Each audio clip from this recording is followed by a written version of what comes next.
So this little section is a section that I like to call History of the RFK Vision, and it's just history and milestones, so you kind of get an idea where it came from and sort of how it developed.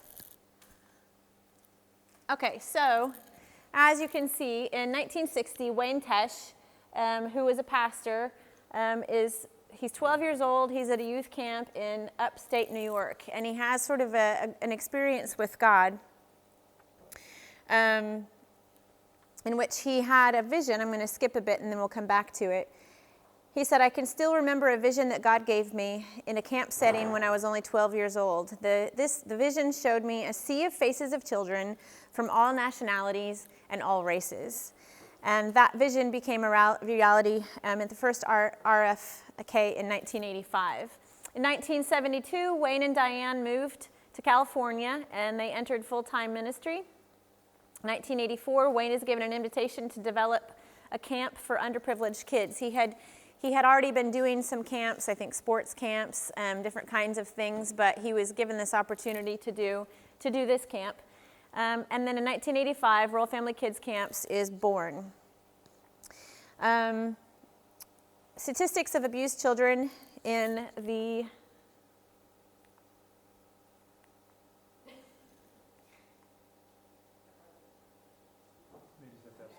Can you advance me, Helen?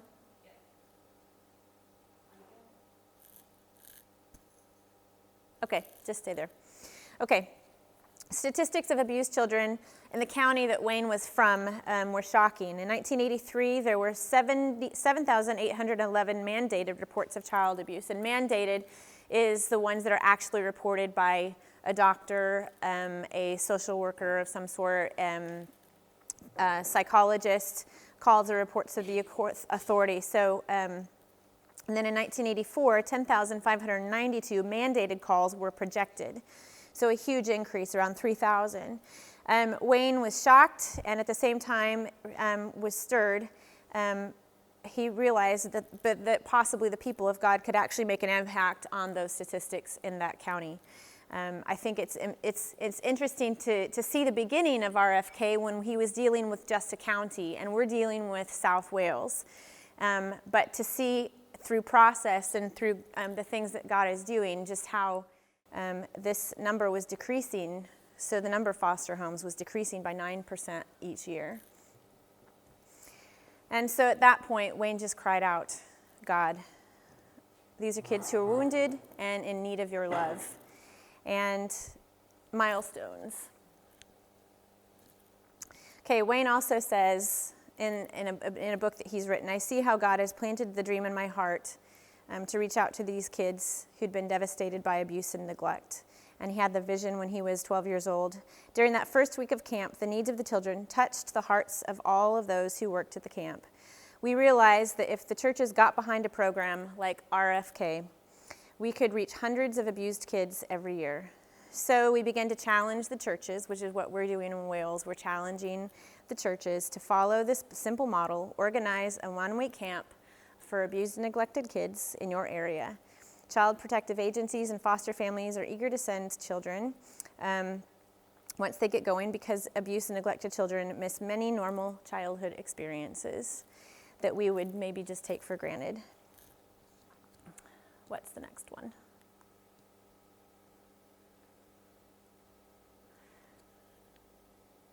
So the second camp was in 1988 in Los Angeles. Phoenix, Arizona was 1989. Okay, so in 2000, there's 70 camps. It was a 10-year anniversary, and to date, there are 10,000 camper locations. 2005, 137 camps in 36 states. That's 5,219 kids. 2010, 175 camps at the 20-year anniversary. Over 6,800 kids, 9 countries, 66,000 camper spots since 1985. 2011, they changed the name to Royal Family Kids, merging the camps, clubs, and mentorship. So it started out with just the camps, and then they saw that really good relationships were built with social services and were built with the bigs, the counselors. And so to make an even larger impact, they started clubs, which would be more of a regular thing where the kids that went to camp could get together with some of the staff and stuff in their local area. And then they've also started mentoring programs. So long term, what we'd like to do is get some more camps going, and in a few years, get those clubs and mentoring programs rolling. All right, is that the last one, Helen? And here it just is the States. They're also, Royal Family Kids is also in Australia, South Africa, I think is either Chile or Ecuador. Ghana has a camp. And Ghana, they went to training, and because the seasons are different, they went to training in what would be our summer, and then they had 6 months to put a camp together, and they managed to pull it off. Jesus was with them. But anyway, these are the locations in the States. You can see like California's on the West Coast, and that's where Wayne Tesh started the first one, so it's very heavy there. So there you go. Hannah?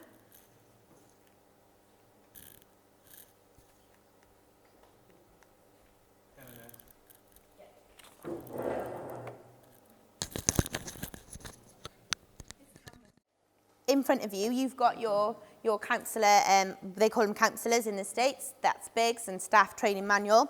In there, you've got all the sections, so you've got little tabs on the side that says like introduction, building self-awareness, building camper awareness. This just goes along with the training, so it would be, you can look at it as we go, you can take it home. I encourage you to take it home and read it. But it just kind of goes along with what you're learning. So we've got our goal for the whole training. It just says, Royal Family Kids has a great foundation and history. There is so much to be done and many volunteers are needed for camp success. Knowing the basics about the history, the team around you, the spiritual foundation is vital for you to be a part of a great team that will create life-changing moments for camp, the kids at camp. Bear in mind, this is American.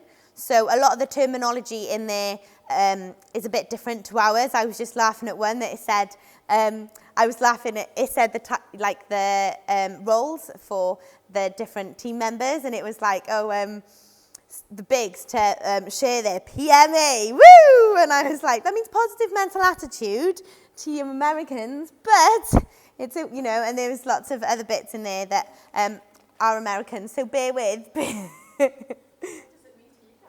Well, we don't use the words, we wouldn't really use it. So it doesn't mean anything. No. To be fair, that's an RFK thing. Oh, really? Yeah, it's not an American thing, it's an RFK thing. Oh, I've heard lots of Americans say it. Yeah, PMA, yeah. Can I throw a good one out there? Yeah. Good reasons for volunteering to be a councillor staff member are KC. Curious, good for my resume. Good place to meet a responsible, caring spouse. Right, hang on a minute. Do you want to get it done now? Any single men in the room? Nobody's owning up, Rav. Nobody's owning up. So, unfortunately, What page am I on? Page 3 of the introduction is at the bottom of it. Really? Yeah. so yes. American. I love it. To all the Americans that watch this, I'm very sorry. This is Wales. Head office like that. Hannah, what are you doing? I'm like, oh. Okay, so there we go. What is this training all about? So during the training, we are going to be just getting you guys basically to know about camp. Some people know quite a lot about camp. Some people don't know hardly, anything about camp, and that's all good. We're just going to we're going over the history and why training is important and stuff today. And also then we're looking at the week of camp. In your training manual, it's at the back. But because we haven't done camp here before, then what we're doing is we're looking at the week of camp so you guys get a big picture and you kind of understand what camp looks like, and that'll kind of explain to you why we do things the way we do. Okay. Oh, I hate having all bits of paper. I'm like, just want to throw it everywhere, but I won't.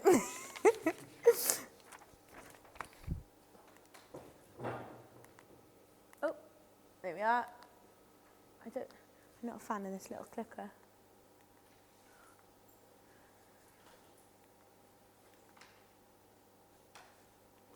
Oh, okay. This is good. Okay, are you okay just to click it for me, Helen? Yeah. Thank you. So, the big code of conduct, and it is big. So, this is from Deuteronomy 6, and that's in 4-6. Hear, O Israel, the Lord our God is one Lord, and you shall love the Lord your God with all your heart, and with all your soul, and with all your might.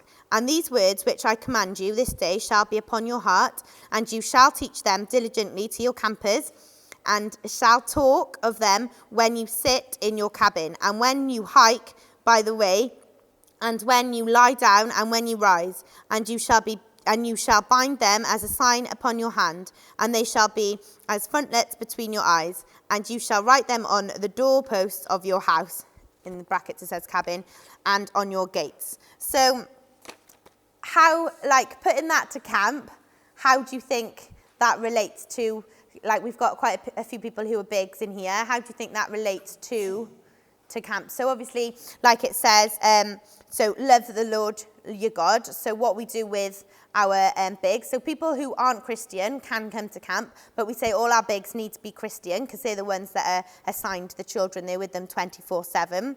So that's saying about loving God. So what else do you think you can pull out of that?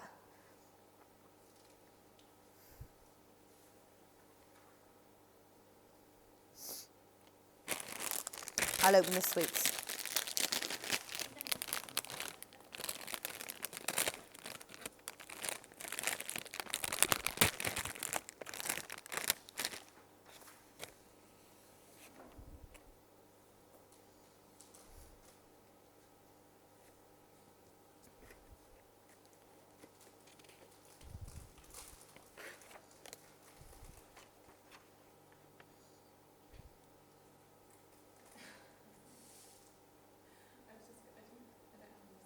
Okay, you were just like, okay. Do you want me to help you? Yeah? Yeah? Okay, so it talks about the words. So it says about when you talk. So it'll be when you're talking to the children, how you're reacting with the children, all the words you use. We're going to talk again about how important the right words are. Talk about, like not using church words because a lot, like these children aren't going to understand that and it could actually scare them. How, all our words need to be positive and our words need to be encouraging. And then that's, again, how children see God through your words. When you sit, so that's talking about quiet time. So camp is going to be really loads of fun, loads and loads and loads, and it's going to be loads of stuff to do. But we do have 30-30 time, and that is time when the children and the bigs get to sit and be quiet together. Be quiet, good luck. But that we're going to encourage that so they rest and stuff. And again, then when you're there, that'll be poignant, how do you say that word? Poignant moments within camp.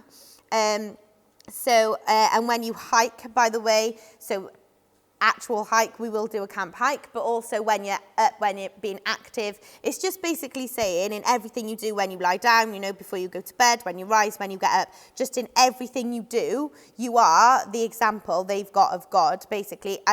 And I know that is for Christians in general, that is us, like people who don't believe in God, that is the whole thing, they see you. But you might be the only Bible these kids ever read, in theory. Like you might be the only experience of God they ever see.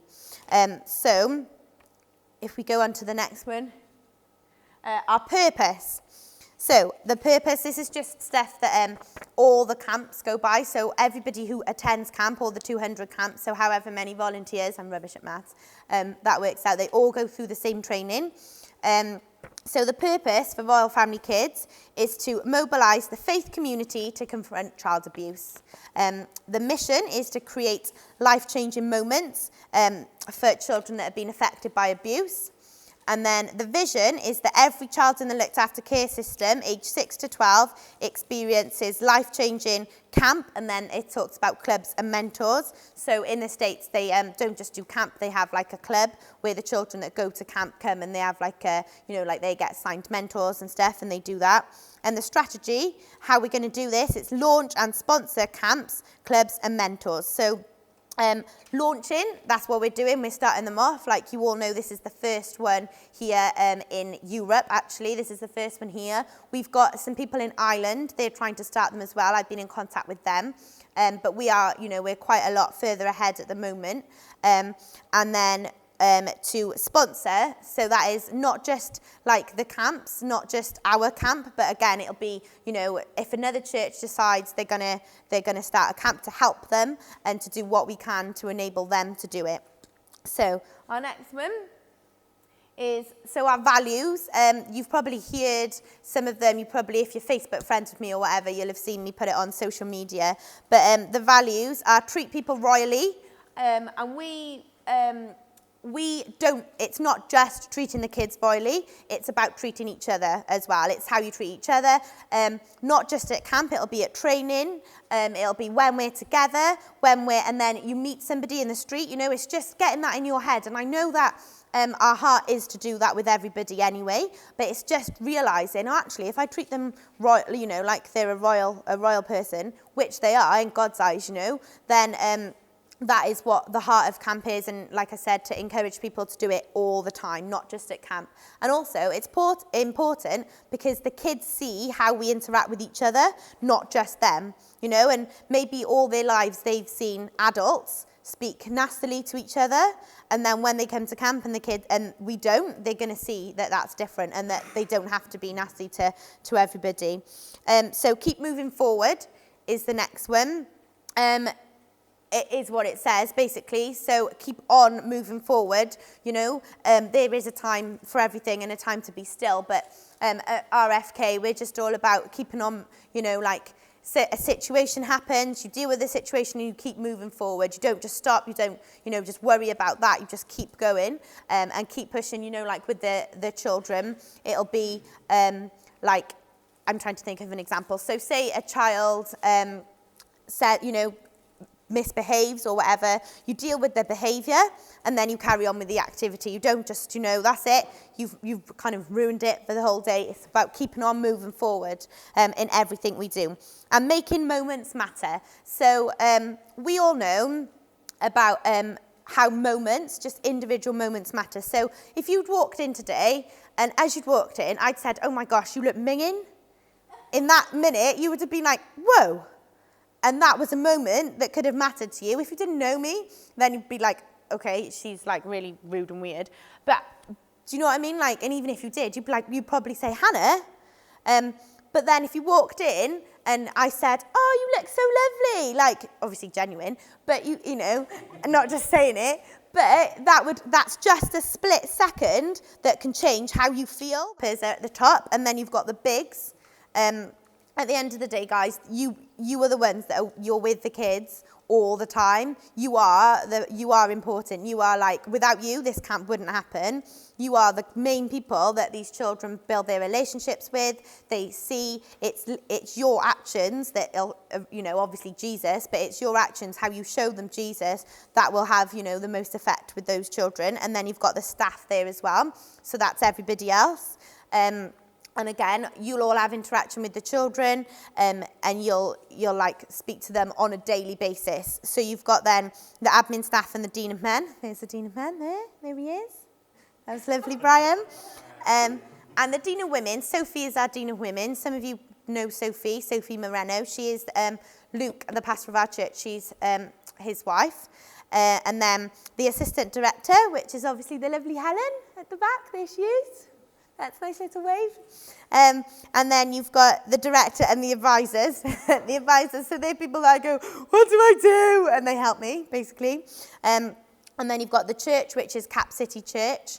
And then the founders, so that's Wayne and Diane Tesh. And then you've got the RFK board, which is head office, which everything I do, they need to know about. Everything I say, they know. And whatever we do at camp, they know about. And it all goes through them. And we do it how they've set the model, you know.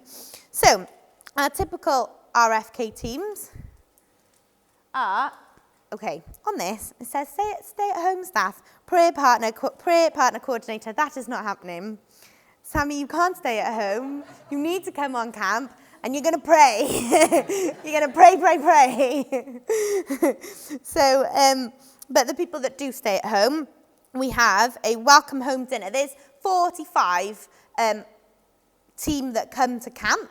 10 of those guys are coming over from the States just to come to camp. They've all worked camps before. They love RFK. They've got the heart of it.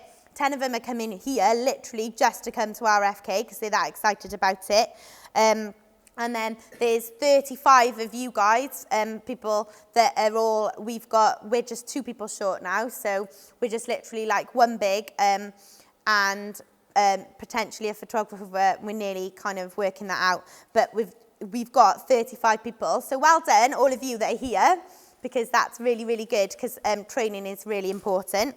Then we've got our extended team, which is our, sorry, I'm moving again, which is have I? Okay, which is our welcome home dinner coordinator. Some of you might know her. Her name's Jude Sandry, and she goes to a church in Glynneath. She's, wait, I love it. She sorts out the welcome home dinner, but she's also kind of helping with registration and signing the kids out as well. We've got a prayer team. So behind you, not right behind you guys, right now, that'd be weird, but behind you guys, we've got a prayer team. Sammy kind of speaks to them, and she kind of tells them the prayer needs and stuff that are praying for you. We've got people that are praying for you, and they've been praying for you guys for months and months, haven't they, Sammy? They pray for you, like they know your names, they pray for you, they've written, some of you got those little cards that I gave to you. We had a prayer night, and they came and they prayed specifically for you, and they pray for the kids, and they pray for everything to do with camp.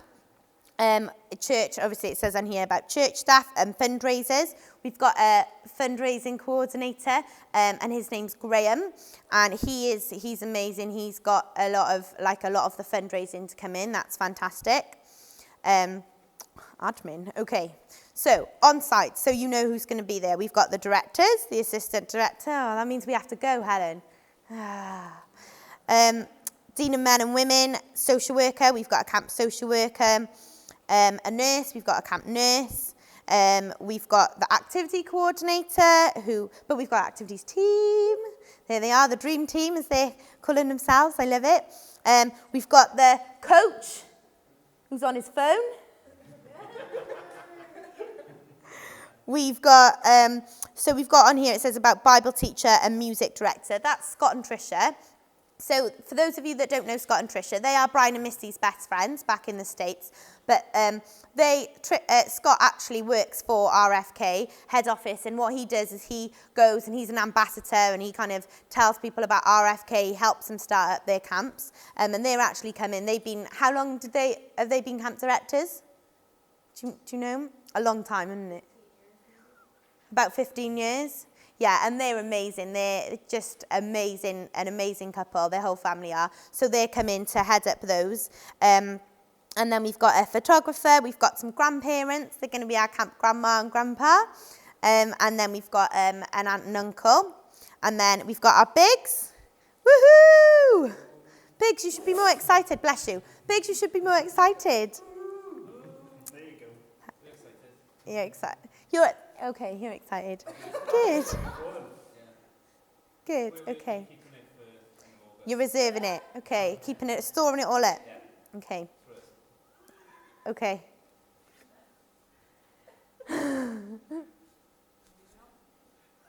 Okay. What is expected of you by the time the training is over? So I have to ask you this question, and I know what you're going to say. Now tell me, why are you here?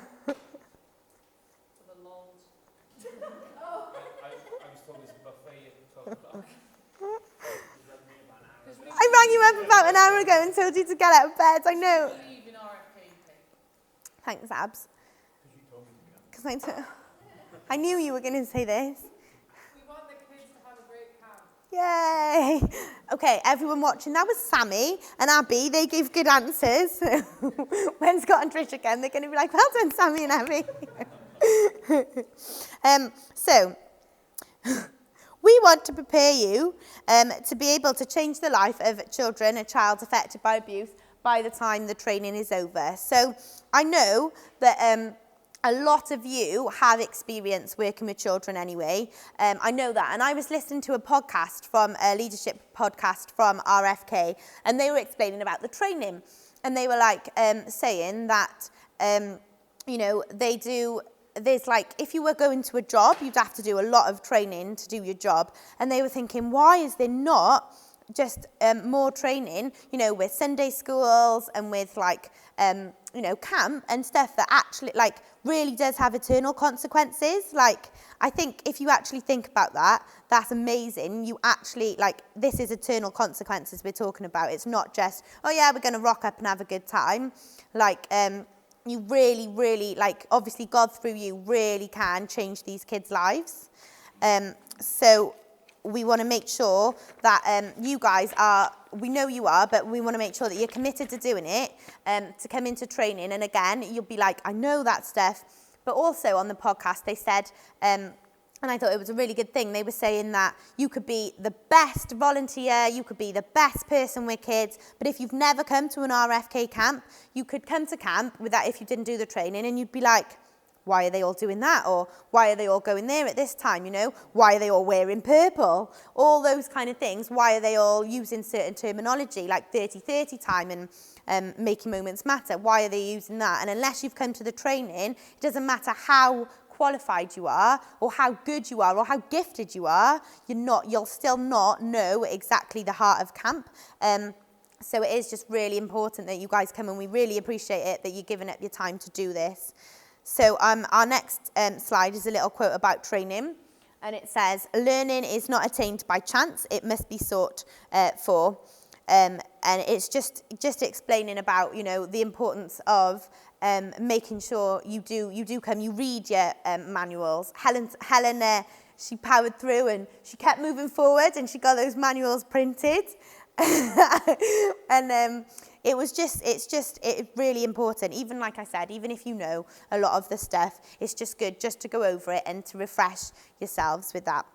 So our next little slide, it does this funny thing with the arrows, and I was like, oh, that's interesting. So it sounds like a lot, but with God, all things are possible. We've seen that a week of camp, so in the States and all the other countries you shared with, they do it. The week of camp really does change these children's lives. Social workers come back and say, oh my goodness, what did you do to them? And then people are like, what do you mean? What did we do to them? And they're a different child, or they're a happy child, and they've never showed expressions of being happy before. It really does make a difference. But, so our little arrows, this is what these are for. I don't know if you can see them. If you press the next slide, it's saying, so one's going one way and one's going the other. And it's saying, if you have, the kids have you intervene there where they're little, over a long period of time from when they're little, it can result into a completely different person when they're an adult. You guys might never know. You might never know. You might come to camp and yeah, it's great and the kids have a lovely time and you all have a lovely time and you love on the kids and you're trying really hard and you're like, oh gosh, God, praying for them every single day. And they might, at the end of the day, get on the bus and go home. And you might never see him again and you might never know. But that child could actually become the next person to tackle slavery or tackle, just because they heard of a God and they saw through people someone who loved them, and you might never know, but they, obviously God knows that, and it's just and some you might know, some you see at camp. They in RFK they talk about the story of the one, and you'll get your own story of the one moment with a child that they say something, or we'll talk about it more later, but they react in a certain way, and you see the fruit of, you loving them with Jesus' love. But it's just to encourage you that even if you don't ever see it, Like, you don't know who these kids are going to grow up to be. God's plans for them are phenomenal, like it's amazing. And just to keep going, even if you don't see the fruit of that. So this just goes on to talk about how things in the Bible changed in a moment. Moses' life was changed in a moment in front of a burning bush. Saul's life was changed in a moment. Mary's life was changed in a moment when the angel said, you will conceive. Oh my goodness, she's going to have Jesus. And my life was changed in a moment when, and now what we're going to do is we're just going to talk. You don't have to share if you don't want to, but we're just going to go round, and if people want to share when their life was changed in a moment. So, you know, like it could be when you have your kids, it could be anything when you got a job, anything like that. Does any Legal requirements? legal requirements, yeah? So that we know what to do at camp. Yeah. So yeah, any more? It doesn't matter if that's there. So we're all singing from the same book, sorry. Yeah? Well, we do all of that so that you know that we're all legit and not dodgy. Yeah. Yeah. Okay, cool. So yeah, it's just, again, the whole point in that is just to kind of remind you that when you're like, oh, got to go to training for the whole day, you know, remember the reasons behind it and why we have to do it. Like it is so we all know you're all legit, and you're all, like, I'd say legit too, but you're all legit, and that you're all, you know, you're not some dodgy. And again, because we have to, the last thing we want is social services rocking up and saying, what are you doing? You know, and we are going to do everything. If social services says you need to do this, we're doing it. If social services say you need to do this, we're going to do that. If they say, you know, camp can happen as long as you do this, we're doing that. We're sticking, you know, we're going to stick to the law. We're going to jump through the hoops that social services ask us to jump through. Okay, so we're going to keep going. So this talks about the purple cord. There it is, lovely. So how does RFK stand? So it's not just the summer camp on its own. The purple cord is just talking about how you've got the church. So that's, you know, where people, the volunteers come from, not just the church, Cap City, the church in general. And then you've got the camp facility, so where camp is going to be. You're all going to know where that is soon. That's exciting. Get to know. And then social services, and obviously that you've got the government, and they all work together. So I really think that this is a really, really amazing opportunity to bridge that gap with social services. Like, I can't remember but basically, a long time ago, I think social services started by a group of Christians that had a lot of money that wanted to help kids that didn't have parents, basically. And that's how it started. It started back in the church. And I know that a lot of abuse and a lot of stuff has gone on again within churches. But I think RFK, and we show them that we do it properly. We do it by the law. We do it by the book. And we don't just do it. We do it really well. And we do it, again, with God's love, with God's power, but with what they want us to do and how they want us to do it. So it bridges that gap. So what we can do is we can get them to start trusting in not just the church, but in God again. And, you know, maybe thinking, oh, actually, you know, this God thing, maybe it is real. Like, they're giving up their week to love on our kids, you know. So that's bridging that. Okay. We're going to talk about the spiritual foundation on the back of bridging those gaps. So it says in Luke, it says a ministry to the oppressed and downtrodden. And then in James, it says pure and filled religion before God and the Father is this: to visit orphans and widows in their trouble and to keep oneself unspotted from the world. Okay, so basically, why are we doing it? Well, as Christians, the Bible tells us to.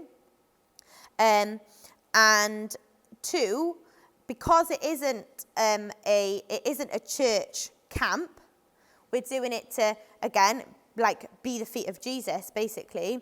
But because it isn't a church camp, it's going to look different. I know some of you work with children like, you know, that have kind of like behavior problems, and you're used to all this kind of stuff. But I also know that some people only work with children that are church children.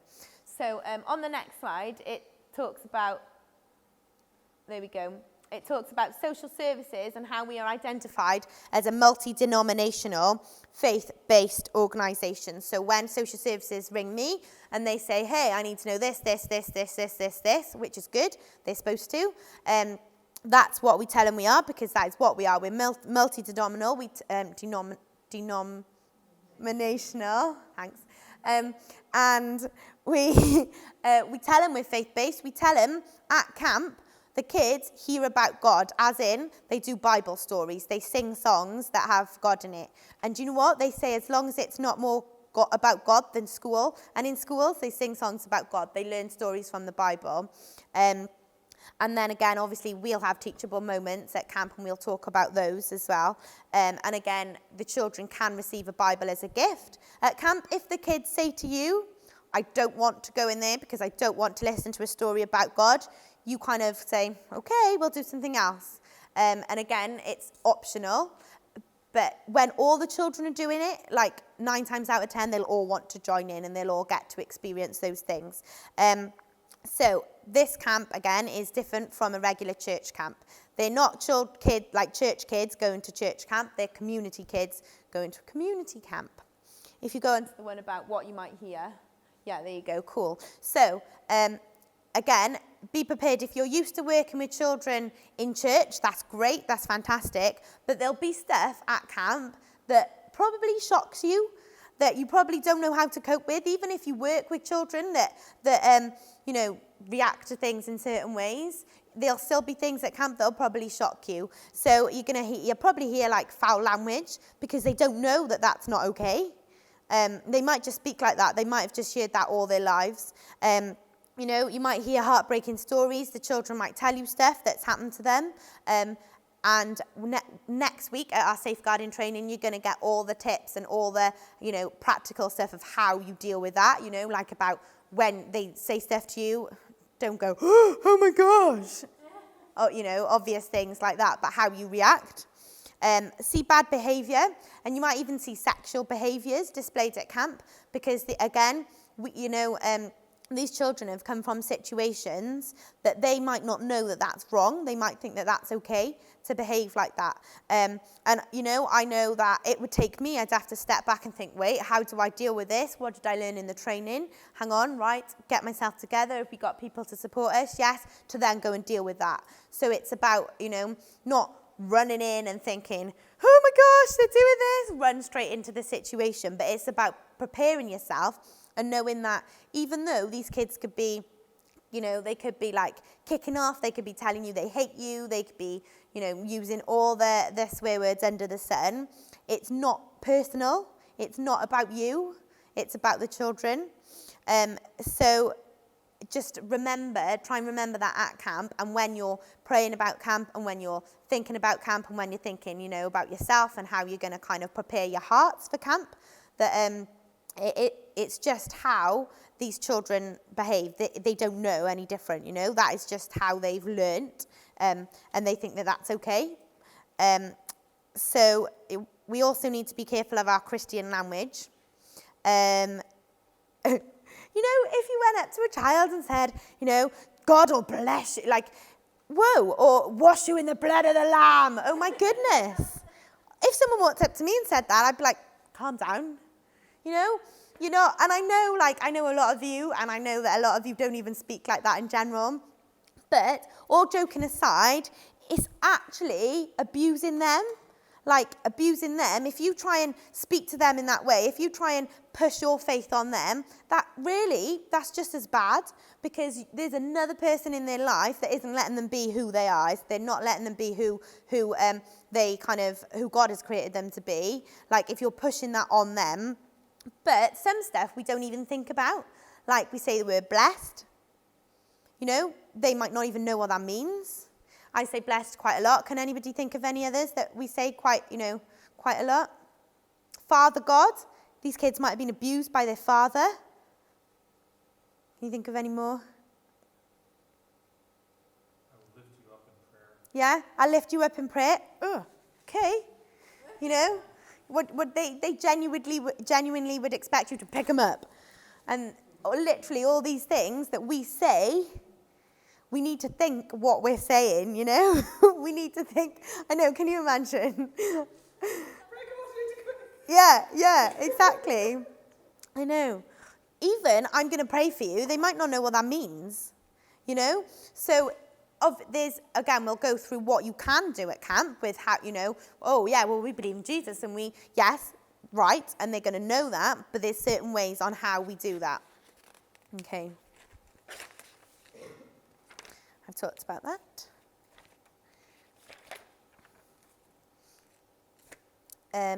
If you go to the next bit, thank you. Okay, so teachable moments. This is what I've been talking about. Before they eat their food, we're going to pray. They do that in school. Some, you know, most of them will probably be used to it, but we're going to pray and we're going to thank God before they eat their food. In 30-30 time, again, that's their quiet time. They're more likely to ask you questions. You know, in 30-30 time, if you're sat there and, you know, they're calm and they're, you know, colouring or whatever, and you've kind of got I don't know, maybe they love to read, so they're reading a book and you're sat with them, but you're reading your Bible, they might say to you, oh, why are you reading your Bible? What's that? There's a teachable moment there. You've got, again, the camper activity book. They get a little book, activity centres, kind of in all the crafts and stuff that they do. Singing songs, in the stories, and in the review of the day. When you're talking to the children, you say, oh, you know, what was your favourite part of the day? They might then say, oh, my favourite part of the day was when, you know, somebody told me that I looked really pretty. Like, that actually might be their favourite part of the day, you know. When we were at camp, I know there was, they get ready for a ball, and like Misty was doing their hair and stuff, and one of the girls came over and she said, can I wear a crown? And I was like, yeah, of course you can. So I put the crown on her head and I was like, wow, look how beautiful you are. And she was like, oh, nobody's ever called me beautiful before. Like, and that was the thing that stuck with her, you know. So that's in your teachable moments. And then it goes on about saying how you can share your faith. So at RFK, it says about we follow Joshua chapter 4, which says the people of Israel crossed over the Jordan River into the promised land. God told Joshua to take 12 stones out of the river and place them on the other side where they were going. So basically, it's saying when the children ask, what are these stones? Then you can let them know what they are. So basically, it's saying that the stones, then you can tell them what they are. So all at camp, when the kids say, why do you do this? Why are you kind to me? Why are you still, you know, with me even though I told you I hate you? Why are you here even? Why are you here? You know? There was a story that a child said to somebody, do you get paid to be here? And obviously the big was like, no, I want to be here. I want to be with you. And the child was like, everybody gets paid to be with me.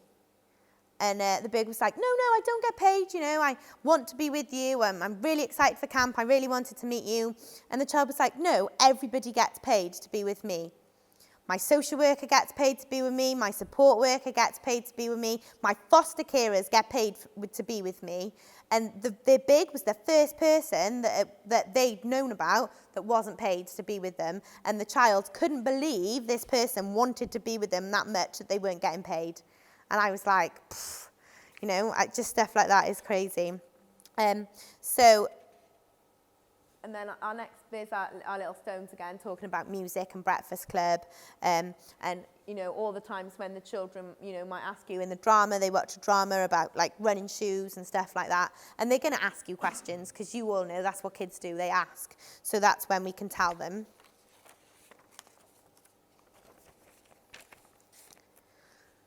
So, for all that we will talk about and do, let us remember that RFKC training is really all about this. Oh, what a lovely little picture.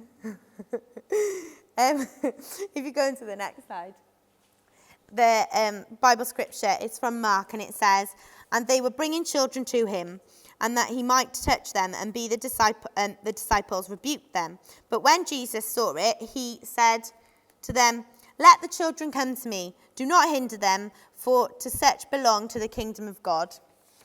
You know, they're all sat there and these kids all want to be with Jesus, and they're like, the disciples are like, whoa, get away. And Jesus is like, no, these kids belong to me. They're his kids. And again, with camp, he already knows their names. He knows who's coming to camp, and he did when he made them, when he created them. And so that's what it's all about. It just says campers will be changed for eternity. And the next slide just talks about adults as well. It talks about you guys. I know I can't speak for everybody, but I know I was just doing the training on a camp, and that changed me forever. Even it grew my faith. Even how I pray, who I pray for, it's literally changed my heart. And I know it has changed it forever. And I don't know about Helen and Misty as well, but I know for a lot of people, it will change your hearts. It'll kind of make God seem more real to you and bigger to you and more amazing. But also you see these kids, and maybe you'll never see these kids again, but you're not going to forget them. And it will change you too. So be prepared. Be prepared for it. Obviously I'm not saying everybody's, I just spat, that was lovely. I'm not saying that everybody's going to have a breakdown, but you don't know how it is going to affect you. Okay, Helen.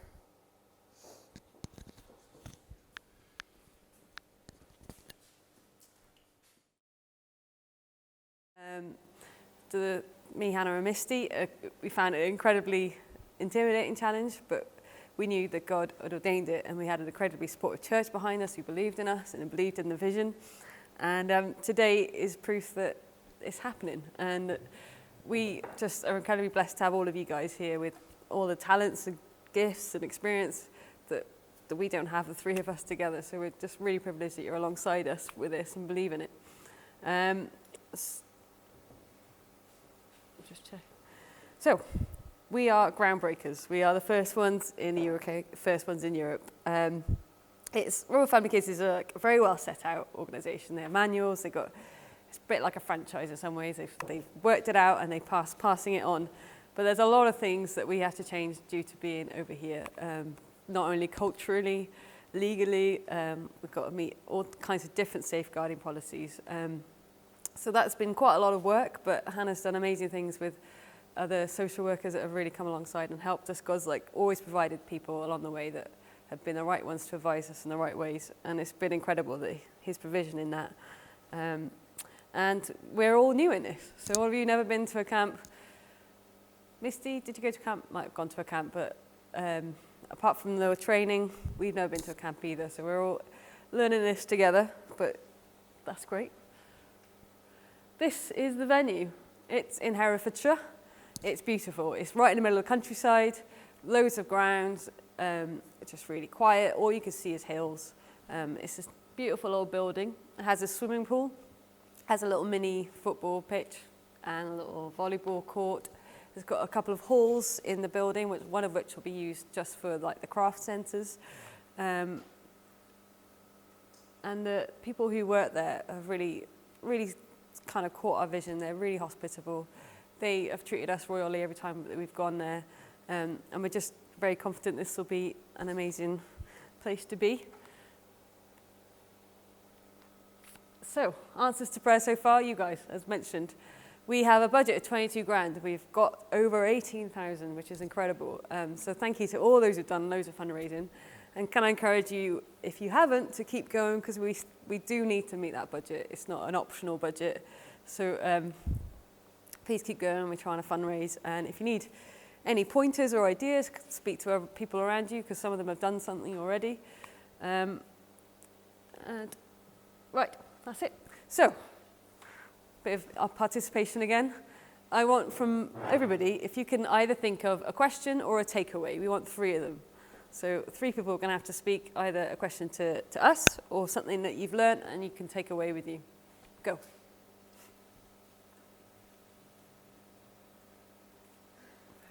A question about About this session. So what we've talked about in this session since the beginning. So we got the history of RFK, why we're doing training, all these things that we covered. so far? Has there been anything that's like stuck out for you? Just like, oh, that's a good point. Or what you've lived. Come on. Come on, you can't go straight until you tell us. It's going to be a long day. I think the video just that kicked off Mhm. was just really powerful in terms of, you know, how children perceive the world is very different. So they Yeah. and that was just really cool. Yeah. But Thanks. also like add that like magical feeling to it. Oh, yeah. Thank you. Right, 2 left. Come on. Got questions about the venue? I'll back up on what she said, because you were talking about how moments matter. You know, the children, they didn't have 20, however many years of life of people telling them, you know, why you should want better skin, why you should want different hair. I mean, they're blank slates, which just emphasizes the fact that how you get to that moment of feeling inadequate is you have 20, 30, 40 years of small moments that stack up and that take you down.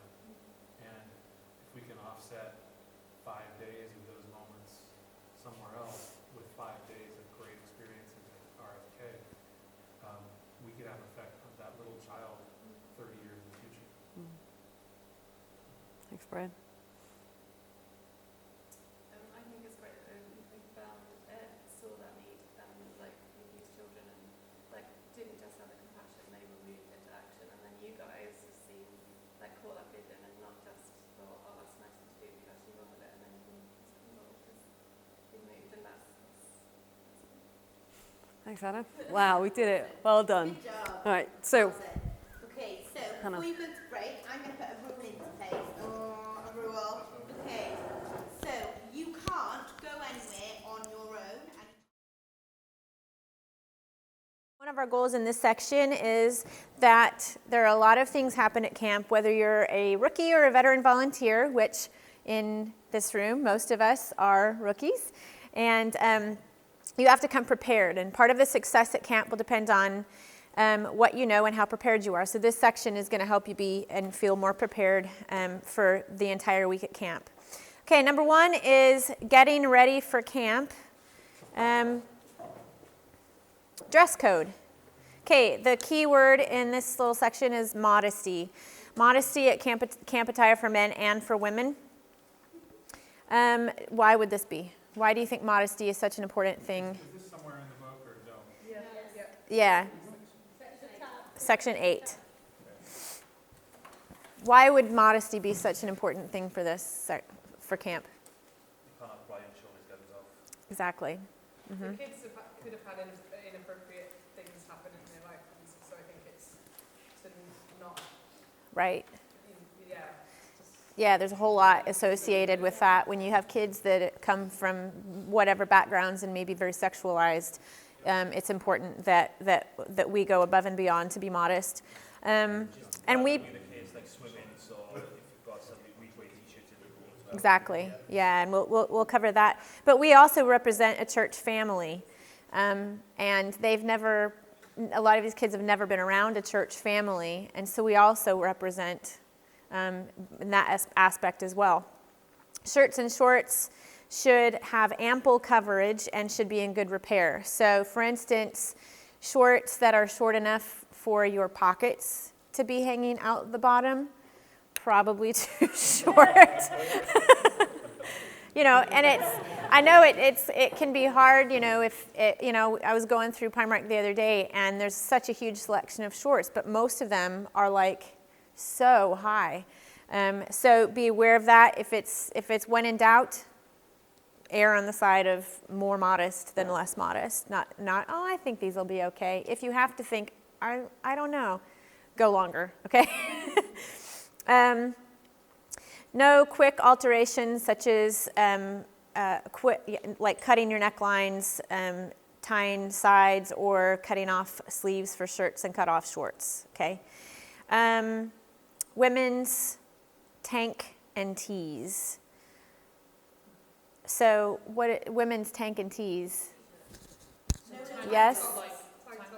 Yes? Okay. basically Yeah, there you go. Okay, and you're going to be moving a lot at camp. It's very active. You're going to be doing a lot of things with the kids, even just in the worship, or not worship, but in the singing. There's a lot of actions and stuff. So make sure you're wearing t-shirts that are loose enough that you can actually move around. No tight things or things that are like have to be altered to be tight. Will we be getting pretty RFK t-shirts as well? Yes, you will be given an RFK t-shirt. One. So if you just make an effort not to sweat and get stinky, that really does help. We should be able to figure out a solution to get them washed at least once. Yeah, we wash them for going home. Yeah, so we'll wear them the first day, and then we'll wear them the last day as well, and we'll have them look nice for the last day as well, because they're coming back, and foster parents, perhaps social workers, will be back there when the children are picked up. So it's important to kind of look sort of well put together and not like just a huge mess. Okay. Okay, neckline should be no lower than your collarbone. Yeah. Can I just ask the question, what's the thinking behind wearing a uniform on one day and not wearing it on the next? Well, when the kids come in, they've never seen us before. And so we wear them the first day. That identifies us. We also will have lanyards, and anyone that has a lanyard on, the kids know that's a safe person. And they'll have a video that they watch as soon as they get to camp so that they understand what their safety parameters are. They're safe because we've been trained and all that, and these are the rules and they understand them. So it identifies the safe people. It goes along with the I get that. What I don't understand is why you swap from one to the other. Why do we say everyone wear your shirt on the first day and the last day, but it doesn't matter in the middle? Oh, well, just because in the middle, we'd have 5, part of it is expense. We'd have, 5 t-shirts for 5 days.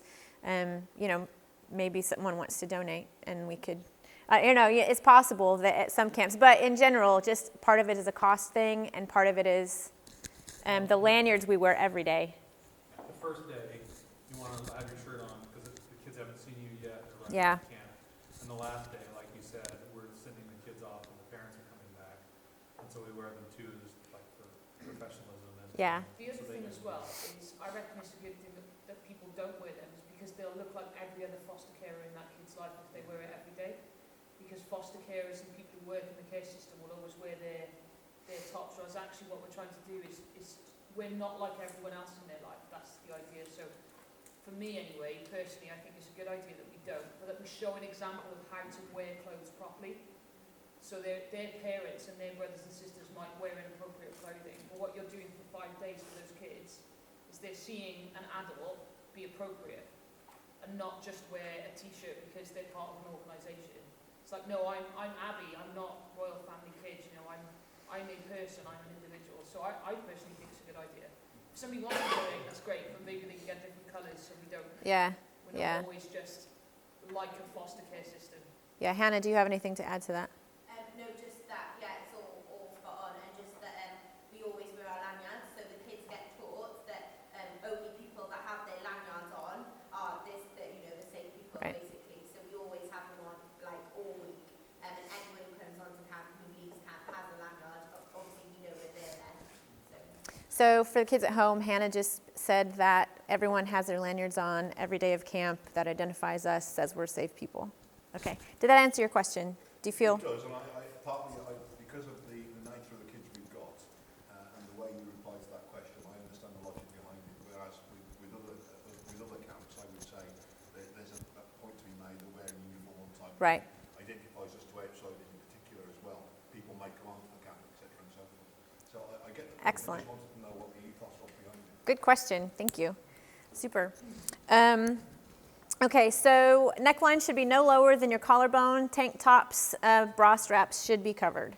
So if you're going to wear a tank top, it needs to have like several inches on it. So probably not a cami kind of tank top. Your bra strap's going to show. So give it a good couple inches if you're going to wear a tank top. But it's easier as well if you just wear a t-shirt in the first place. Okay, t-shirts. Any sayings or emblems must be appropriate for the camp. So, you're not going to want to go to Hollister, say, and get, or I know, have you all seen there's Hollister t-shirts, there's Primark t-shirts that are like quite inappropriate. There's like, yeah. So avoid those, Avoid those. Okay, jeans should not have any major or revealing rips or tears. Again, we all know, just be smart about your jeans. Not like if you've got a little rip in the knee, that's okay. That's just, you're being active, but be wise about it. No, there may be activities where jeans or long trousers are required, such as horses. Now we're not going to be horseback riding, but it's good to just be aware and have some things that you could be flexible with if you saw that on the day, say we're going for a hike and jeans might be more appropriate for that day. Closed-toed shoes, athletic or hiking shoes are preferable to flip-flops. To protect the children's feet and encourage them not to wear sandals around the camp. Because even, say they go hiking and they've just got sandals or flip-flops, there's stinging nettles that might reach out and grab their little feeties. And so closed-toed shoes are what we're gonna model. No open-toed shoes, sandals, except around the pool. Plan for shoes getting very dirty during the week, so don't bring your cute little white ones that you want to save for later, because they'll probably just get obliterated. And thank you, Hannah, for you guys for advancing for me. Okay, swimwear, modest swimwear. Okay, now Brian and I have been in situations where we took some people on a camping trip, and we were going to be doing some water sports and stuff. Yes. Sorry, this changed yesterday. They have to wear long shorts and a t-shirt now. Okay. I was at a safeguarding meeting last night. Excellent. Okay, and we said that wear modest. Well, modest is relative to people, and so we were saying don't wear bikinis without saying don't wear bikinis, and wouldn't there were lots of bikinis, and so we were going to say make sure it's a one piece or a long. I would say even if you're wearing a t-shirt over it, because not all t-shirts are solid, I would say either a one piece or a tankini that actually is fully covering, if that makes sense. Questions? Okay. But yeah, so now we'll add t-shirts and shorts. Long shorts. Right, so you're gonna want to bring some shorts that would be appropriate for that. Okay, men swim. You'll have trunks anyway. Avoid the Speedos. I know that perhaps that's your thing, but trunks, and make sure that they're not going to be sagging down. Sleepwear. Underwear must be covered, or sleeping trousers. You call them sleeping, what are they here? Pajamas, like the pants ones, the long ones. Okay. Terminology. Okay, and use your good judgment specifically at bedtime. Err on the side of caution, always, okay? Okay, next thing, bring enough clothes for 5 to 6 days based on the above dress code. Laundry facilities. Yes, but there's only one. Right. So we don't want to be doing everything. Yeah, so we're not going to be able to do everybody's laundry. Now, in a pinch, I think we can get a load washed, especially for our t-shirts. Okay, but don't plan on every couple of days, I'm going to do all my laundry, because that's not going to happen. So just make sure you plan for 5 or 6 days. Sandals to wear to and from the pool only. You might want to bring a windbreaker or a jumper. American? What are we laughing? A windbreaker is like a massive canvas with wooden poles that you stick in. Okay, Like a jumper or a cardigan. like a waterproof. Bring a waterproof jacket. Sorry. Bring a waterproof jacket or a jumper, rain jacket, maybe some wellies, depending on where because we all know that the forecast is not always reliable. So, hat or visor, sunglasses, that kind of thing. Linens are taken care of, towels are not. So don't worry about bringing sheets, pillows, pillowcases, unless you have like a really special pillow that because of your neck you can't live without. But don't worry about the linens, but do bring your own towels, okay? So no sleeping bag? Nope, you don't need a sleeping bag. Okay. Yep, they have the blankets and the sheets and the pillows and things like that. But towels, do bring towels. And were we going to ask everyone to bring an extra towel? Yeah, because we'll need towels for the children as well. So if you wouldn't mind, bring a couple extra towels for your campers if you're a big, or if you're not, bring a couple extra towels as well. And then we'll have the towels covered for the children as well, if that's okay. And we'll mention that again at the other trainings.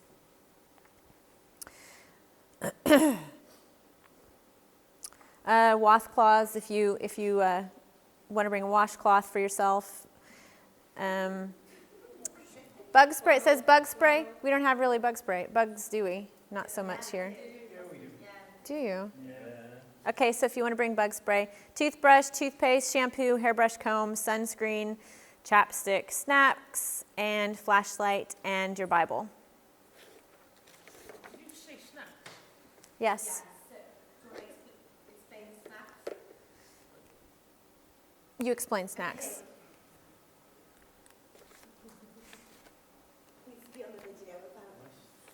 I'm going to stand next to you.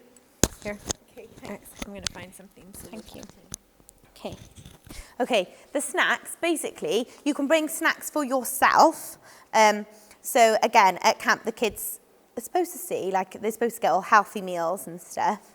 And again, obviously, it's supposed to because obviously they'll get like treats, like when we have our birthday party and stuff, they'll have cake. But the snacks are for you, and you keep the snacks locked away. But what you do is you bring snacks, like something that you can share. So when you're on your break, if you're on your, when you're on your break with somebody else, you can share them. Again, you can bring like I don't know, Diet Coke and stuff, like packs of Diet Coke if you want that. Chocolate, yeah, all those kind of things. But the kids don't get them. It's for you when you're on your break, and they get locked away, basically. Because in theory, you're modelling healthy eating. So if you do want snacks, then just bring them. But we don't, the kids don't see them. There you go. thank you, Hannah. Thank you. Thank you. Okay, during camp, all medications are locked away in a safe place. Why do you think that would be? Yes, anybody else? We don't want kids getting their hands on anything. Okay? And you think, it's just an antihistamine, or it's just this, or it's just that. But an antihistamine that you take 10 times the dose, you still got a problem on your hands, even though it's quite a lesser kind of medication. Okay? We just want the kids to be safe at all times. Medications cannot be taken in sight of the children. Okay, so we don't want them getting any ideas, so it's all locked away. Arrangements for disbursement will be made with our nurse. So the nurse will have all of the medications for us and for the children.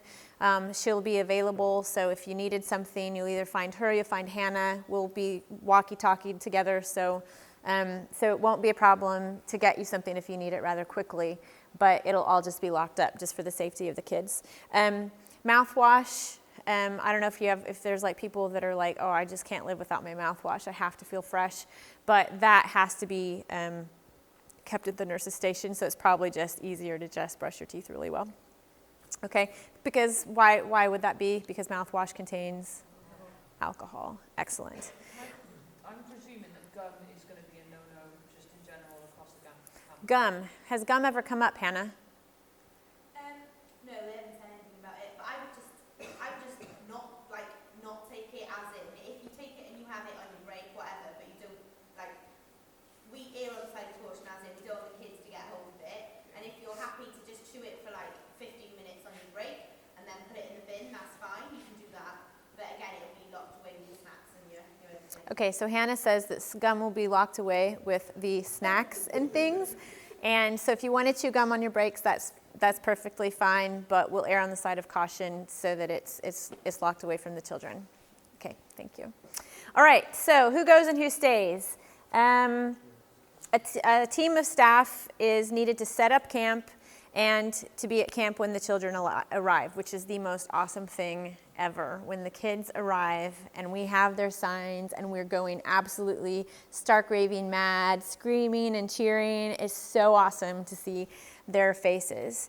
Okay, so assistant director coordinates camp setup, and the dean of men and women, counselors, the chapel team, the activities team, a team of people need to be at the children's registration and be available to ride on the bus with the kids. So Jude Sandry will sort of organize the registration along with Helen, and there's a very detailed process that's done really well that the kids go through. When they're done with that process, then they get on the bus and they drive to our location. There's been instances where like the kids haven't even been told where they're going. Like they go through this registration process, they get on the bus, and they ask the workers on the bus, "What are we doing here?" They've just been sent and they have no idea why, and that would be really scary for a kid. So anyway, but we're praying for those situations and praying for all aspects of the kids so that it's a really good time for everyone. The directors at the registration, the director, assistant director will meet the caregivers. The professional counselor meet the caregivers and assess the children.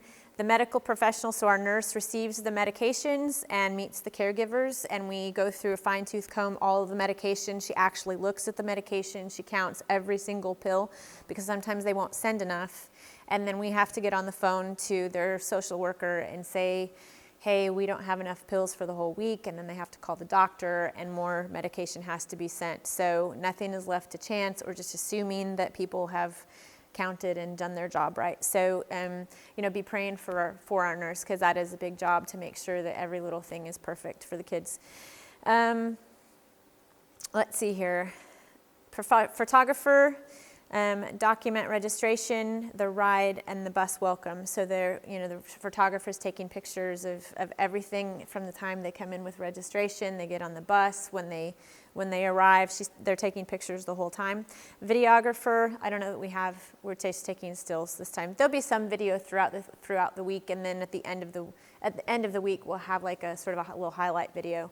So grandparents, aunt and uncle, enough adults need to ride the bus with the children to manage any issues that arise on the bus. So the bigs will have their signs when they arrive. So some of the extra staff, like grandmas and grandpas, will sit on the bus with the kids. And sometimes just the presence of a grandma or grandpa, someone that's a little bit older, can just really diffuse and help to calm the children. So that's kind of by plan.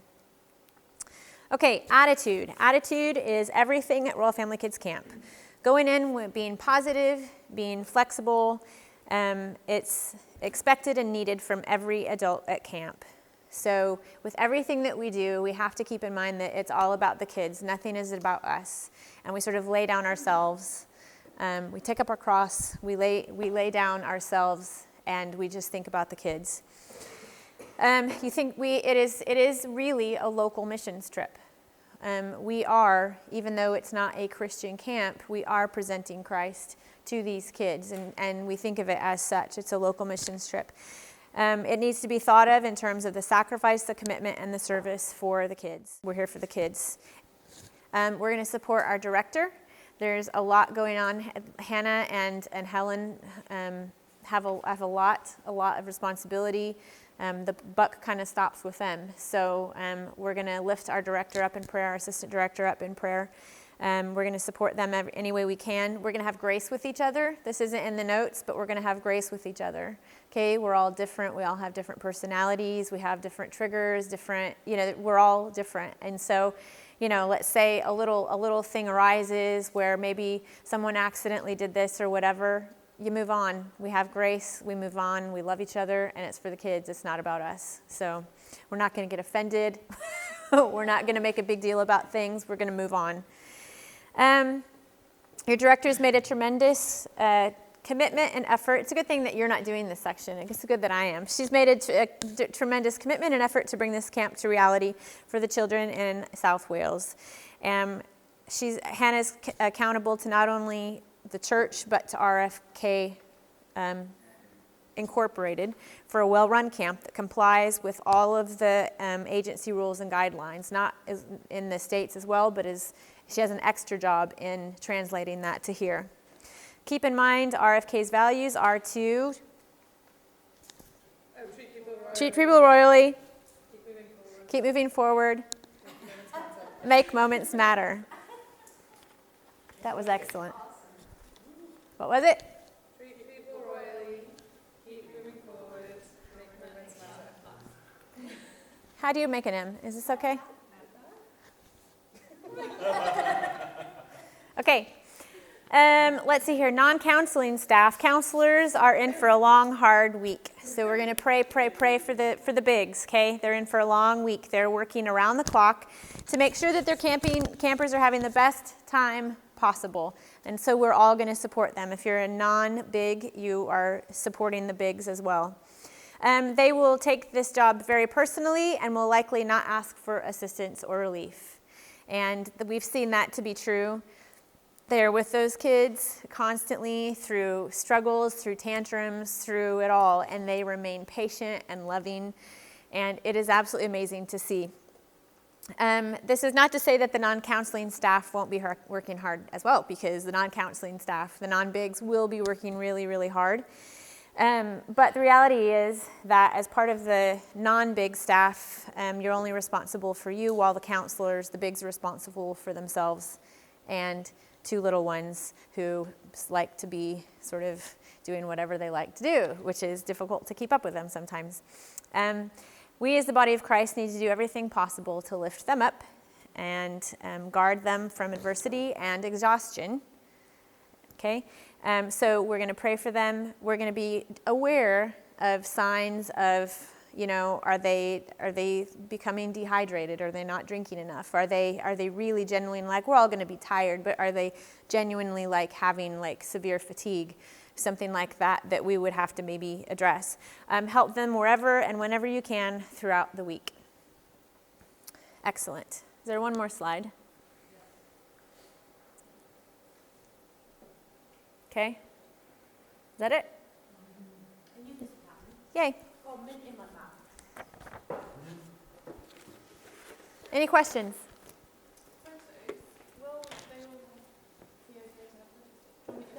The kids?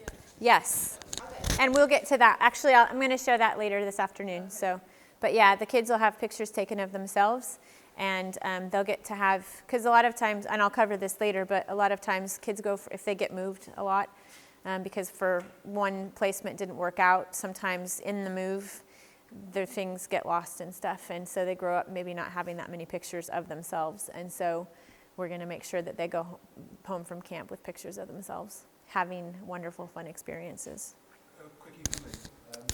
The phrase that treat people really, keep moving forward, make moments matter. I understand the first and the second. If I'm talking to kids, what do I mean by keep moving forward?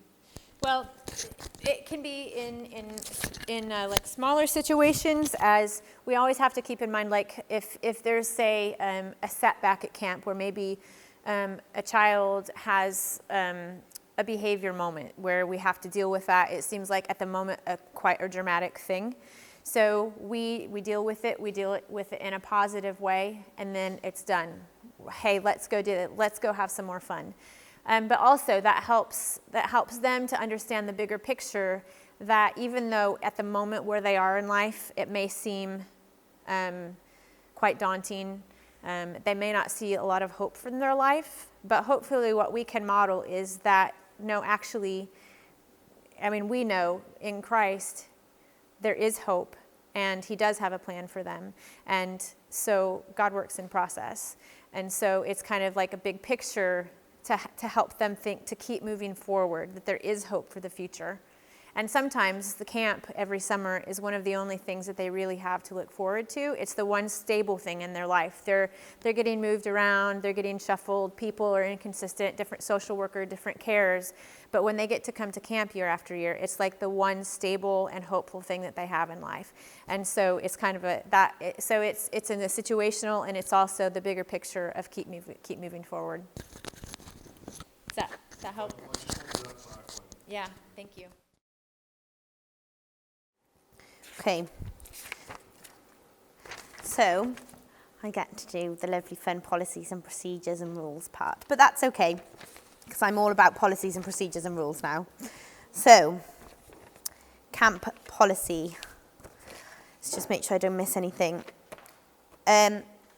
Obviously, you all know policies and procedures are in place for a reason. A lot of this stuff they've learnt, so from, things happening, from situations happening at camp, like some of the stuff is obvious why it's in place, but some of it you'll think, why is that even a rule? It's because they've learnt from it. A situation's happened at camp and they've learnt from that. So if we go on to our first slide, it's talking on there about 2 adults. So we put the 2 deep rule in place here. You all are thinking about that and stuff already. Again, that's the whole time you're at camp. There was a big bang at the back. So they've missed the Anne Helen because they're keeping in too deep. I've gone to check what it was. So, open doors. Speaking of doors, we don't, obviously our bedroom doors, our adult bedroom doors, we close. But especially at night time, the kids, they're not going to like full on close the door. They're going to leave it open just a little bit. Again, this is in our safeguarding policy. We've checked with the safeguarders, all those kind of things. They leave the doors open. So at night time, we have a nighttime staff on. So you'll be on it, Biggs won't be on it, but everyone else, you'll be on the nighttime rota. We'll take it in turns. So what, Biggs are celebrating because they don't have to work nights. So what that looks like is, again, it'll be the 2 deep thing, but at night time it's even more, like it's always important, but it's even more important at night time, okay? So these kids, you're going to be on the ball. You need to listen, because these kids, a lot of, it's not uncommon for children to display sexual behaviours to each other. Especially, so if they're in a room together, some kids might have to have a room of their own, but if they're in a room together, then you're going to be listening at all times. You're going to be, it'll be females where the females are, it'll be obviously males with the males. You need to be able to see each other. If you need to do a room check, you go in, so you leave people outside, but 2 people are going with you, like you're never just on your own in the room. And again, you don't close the doors, then you don't, so say, I don't know why they would want to, but say they're doing something and they run into a room and they shut the door behind them. No, you need to open it. You're doing a quiet activity with the children. There's obviously 2 adults in the room and they close the door. No, you need to keep the door open at all times. Private beds. The children can't sit on your bed. I don't understand why you take them in your room anyway. So the children don't go in your room. But you can't sit on their beds and they can't sit on each other's beds. So the children get told their bed is their space. If you're reading them a story, don't sit on their bed, sit on the floor. At camp, they were saying to me, "Oh, Hannah, come and sit on here with me." I was like, "No, I'm going to sit on the floor down here." They'll ask you to sit on their bed. You just need to say no. Say no. I'm right here. Sit on the floor. If they sit on someone else's bed, you need to tell them to get off. Just reiterate the importance of their bed is their bed and no one else is allowed to do that. No cameras or phones. Okay, so when you were interviewed, you were asked, would that be a problem? And you all said no, otherwise you wouldn't be sat here. So your phones, they get locked in and they get locked. So you lock them in. There's like a safe. You'll lock them in there. You'll sign your phone in at the beginning of the day. Abby is going to check that everybody's phone is in. If it's not, she's chasing you down and you don't want Abby chasing you down. Okay, just putting it out there. So Abby will be chasing you down for your phone. You lock your phone in. If you go on a break, you can lock it out, but you can take it out, but you sign it out. You go on your break, you sign it back in, and it gets locked again. And then you lock it, obviously, at the end, we were talking about this, you have your phone in your room at night, because otherwise no one's going to get it, because that's what you use for your alarms. But you sign it out at the end of the day, and you sign it back in as soon as you're up in the morning. There was an actual situation where a child got hold of somebody's phone. They called their birth parent. The birth parent rocks up at camp, kicks off. It was a nightmare. It actually happened. And another thing, location services on your phone. When we're at the commissioning service, which I'll talk to you a little bit about after, I will say you need to turn your location services off on your phone, and I'm going to come round and check. And I turn into this crazy person at camp that nobody's on their phone and da-da-da-da-da, but it really is important because you've got your location services on your phone and somebody knows you're at RFK, you know, because you all understand confidentiality and you've all said you're not going to tell anyone where camp is, all those kind of things. But if you accidentally leave your location services on, they're going to know where you are. So it's literally like you've got to just be so careful with it. Again, then in the night, you're on your phone, whatever, you check Facebook, but you're not gonna be posting about, oh, we did this at camp today, blah blah blah. Those kind of things are on there. So pool time. There's going to be a sign-in, sign-out sheet. There will be specific times when the girl campers go in the pool and the boy campers go in the pool. But the pool will be, it's there, obviously, and if you require to go in the pool, so say, you know, your child loves swimming, they love swimming, they're feeling a bit stressed out and you want to take them in the swimming pool, you know it'll bring them back round. You need to, first of all, check the lifeguard, his mark there, he has to be there. It doesn't matter whether it's just a couple of adults and 2 kids, he has to be there. You cannot go in the pool without him. If he's having his dinner, you can't go in the pool. If you can't find him, you can't go in the pool. And we need to know you're in there. So you sign in the pool and you're going to sign out again. Like I said, the lifeguard, he's going to be there. But again, it's still your responsibility to watch. So if you are, say your campers don't have very good swimming ability, you can go in the pool with them. But if your campers can, and you're sat on the side, you still need to watch them. It doesn't matter whether Mark's there, like if he's looking over there, you still need to watch them all the time.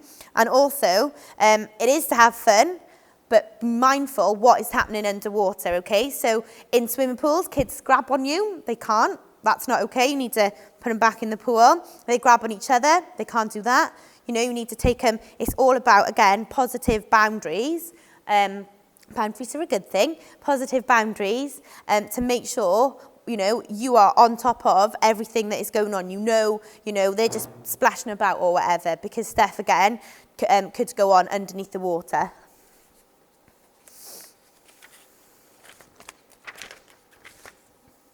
Okay. So, rules, policies and schedules. Again, there's a schedule at camp. We'll talk a little bit about that later on. Again, this says on there, decades of RFK experience. They've been doing camps for years. There are, like I said, over 200 camps. They are in place for a reason. I know some people like to break the rules. If you break the rules, you're going home. Simple. There's no way, we don't have any flexibility with the rules at camp. You can't bend them, okay? And it's hard if you genuinely make a mistake and you accidentally break the rule. Okay, we'll talk about it. We'll go over that because people are going to make, you know, that it's not the end of the world if that happens. But it depends on what rule that gets broken, if you see what I mean. So they are in there, first of all, to protect the children. You now know that these kids have, well, it depends on what they've been through, but they could be gone through a life of neglect, a life of abuse, a life of sexual abuse. And this is the week where they're coming to be safe. So it's to protect the children, to protect you. Like I said earlier, these children, a lot of them know that if they say you touch them in a certain way, it'll get a reaction. I know quite a lot of foster carers, and most of their kids have done that. They've said that. And it's not because it's not a personal thing. They just say it because they know that it gets a reaction. And they do it for a response, but it's to protect you. The last thing you want is to have to go to court because of something. You sign in to training because if something happens at camp, so now I've told you these rules, if you break these rules at camp and you don't tell me because you genuinely just break them on purpose or whatever, and you don't tell me or whatever happens, anyway, I'm going to say, do you know what? They were at the training. Here's the sign-in sheet. They signed in. It's your problem. And I know that that sounds harsh, but it's your responsibility to stick to these rules. Now you know what they are. And it says again in the book, you're going to have safeguarding training next week. Our safeguarding trainers are phenomenal. They train so many people. They are on the ball. So it is so important to make sure you keep on reminding yourself of these rules. And to protect the integrity of the camp and the national organisation. I was talking earlier that we're bridging the gap between church and social services. The last thing we want is to end up in court, because that's completely gone against the, what we were trying to build and what we were doing. It wouldn't be wrong if social services to turn around and go, they were just like everybody else. I knew we shouldn't have let them go, and I knew it. We don't want that. And we don't want RFK to be the bridge, the church that they see that does that messes that up. Whether it is a child gets a bruise on them, we're going to write it down. It's literally, like I said, we've got a camp social worker.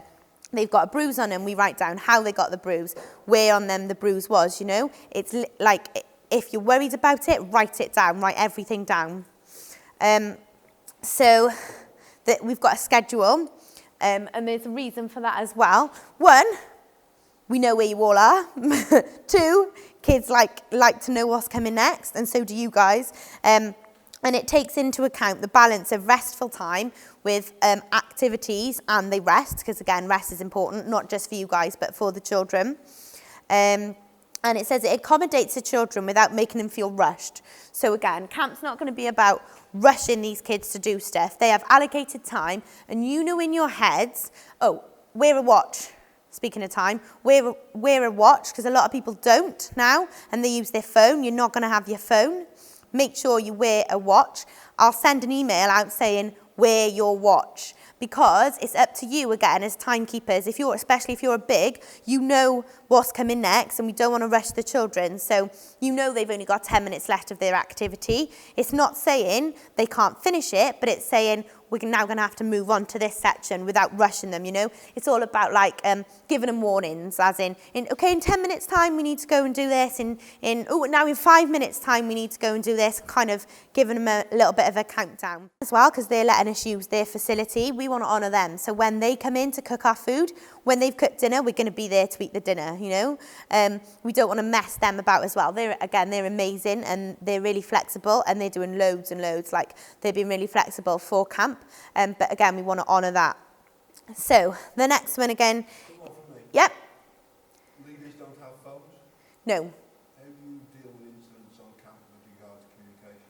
So there's a phone. Yeah, that's a good question, actually. There's a camp phone, and it's the number that is on the RFK website and stuff. And what I'll do is, on our last training, I'll give everybody a piece of paper with the number on it, and they give it to their emergency contact. So if something happens at home, they would ring the phone, I'll answer it, and I'll come and get you. So there's that. But again, you can check your phone on your break and stuff. But then if there's a situation, so we've got radios, so there's a couple of us that are on radios.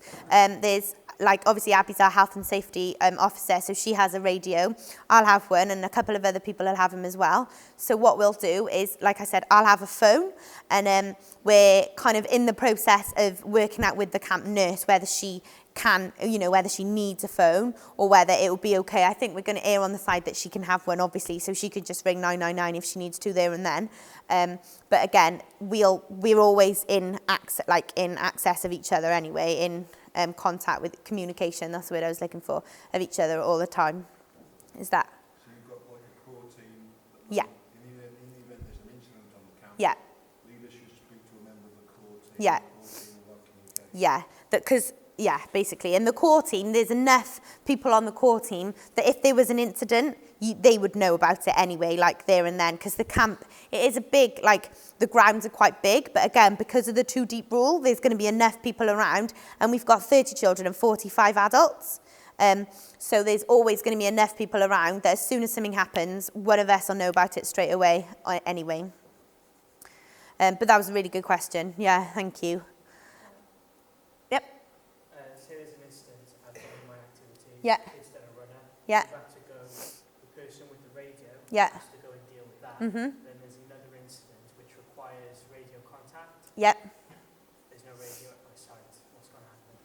So your there would be another person with a radio that knows you're there, if that makes sense. So as soon as, for example, say I've got the radio and I've gone after a child with somebody else. As soon as I go, I radio through, and then say Abby grabs it, she's there.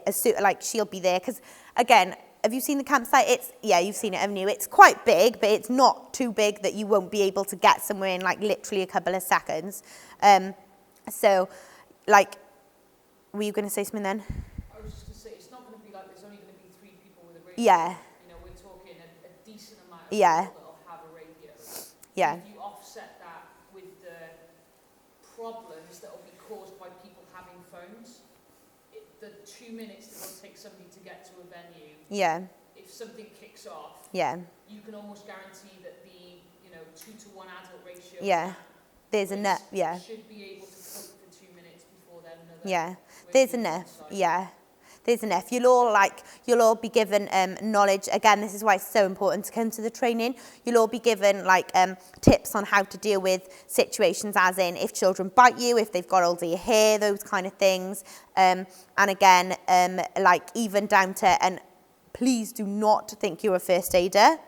Just after this training, please don't jump in and do it. We have a nurse for a reason. We have first aiders for a reason. But if this isn't going to happen. But if a child stops breathing in front of you, you will know how to do CPR, because our nurse is going to come and train you guys in basic life support. Again, it's don't think, oh, I'm a first aider now. But, because, some people do. But again, you'll know that. So there'll be enough, everybody will know that. So if something like that happened, the nurse would be there, you'd be on it, the nurse would be there. Do you see what I mean? Like, as I'm running off, I'd radio Abby, she'd have my back, she'd be there and sort that situation out. Can I just ask Yeah. the question? This is all you. No, yeah, good. Yes. Can I just ask the question, what is the ethos behind leaders not having fun? Yes, okay. So, first of all, if a child gets your phone, 9 times out of 10, they'll know how to use it. Even if you've got a lock on it, you can get on the phones now.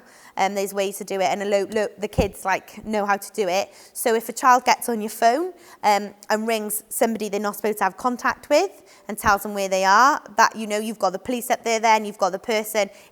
It just ends up a mess. Obviously, you're protecting the children, because a lot of these kids, their birth parents don't know. They're not allowed to know where they are. They're not allowed to have contact with them unless social services know they're having contact. All those kind of things. Like I said, there was an incident at a camp where a child got an adult's phone and rang birth dad, and he turned up, and they had to get the police, and it was horrendous. Who was the abuser? The birth dad was the Yeah. abuser.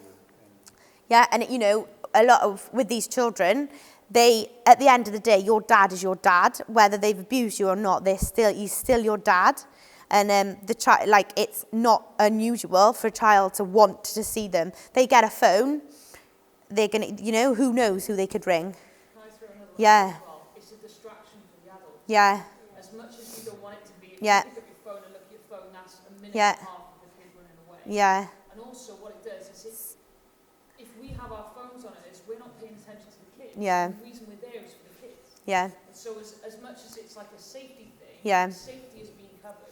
Yeah. So the reality is that having a phone, the ethos, if you want the ethos behind not Yeah. having a phone, is our attention should be so... Your attention's on the children, And yeah. if they're kids, if they're foster carers, if Yeah. they're Are on the care phone, workers, if yeah. they're parents, Yeah. everyone's on their phones. And so if they see a different ethos of Yeah. 45 staff not having phones, Yeah. all of a sudden Yeah. they're seeing something Yeah. different. So again, it's that different Yeah, it's good. ethos as well as The attention is just on them. Yeah. I understand that, and obviously, in terms of a leader on the camp,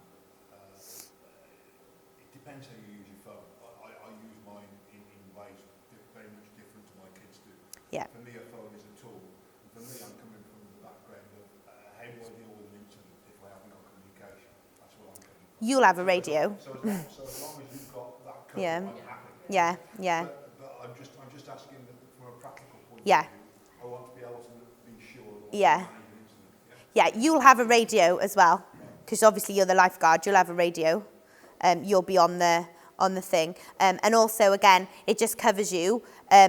Kids take selfies on your phone. I leave my phone lying around for 2 minutes. There's pictures of Livy all over it. You'd leave your phone lying around for 2 minutes, and I'd take selfies on your phone. I would just do it. And kids do it. And that's, again, if, you know, a child then turns around and says, you've got pictures of me. Oh, I have got pictures of them.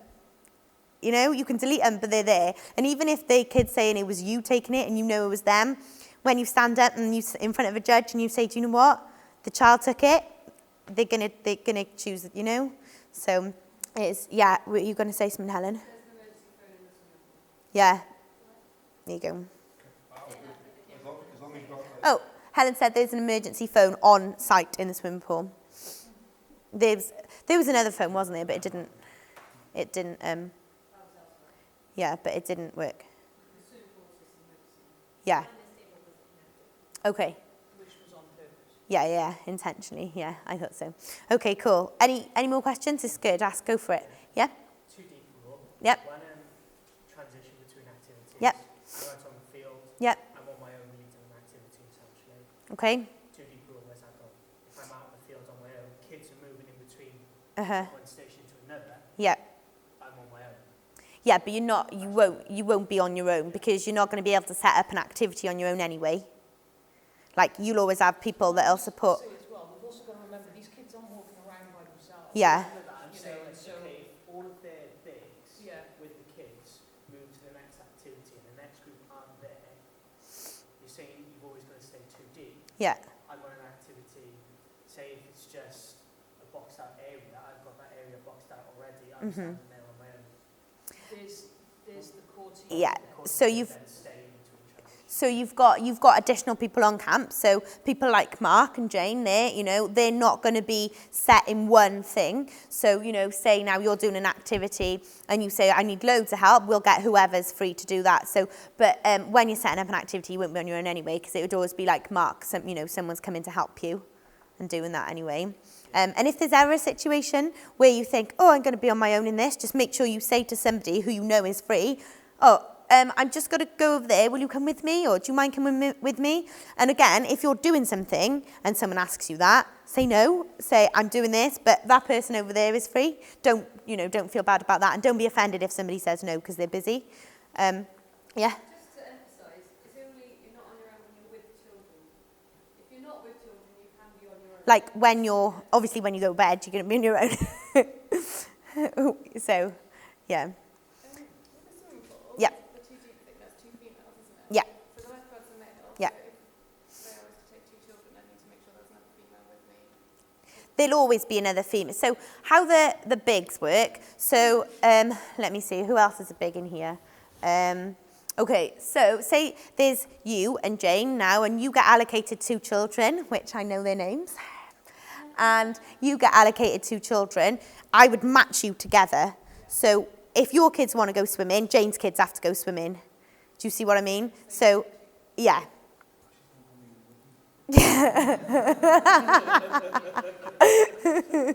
Oh, I might do now you said that. Time. How much have we got there? Are we okay?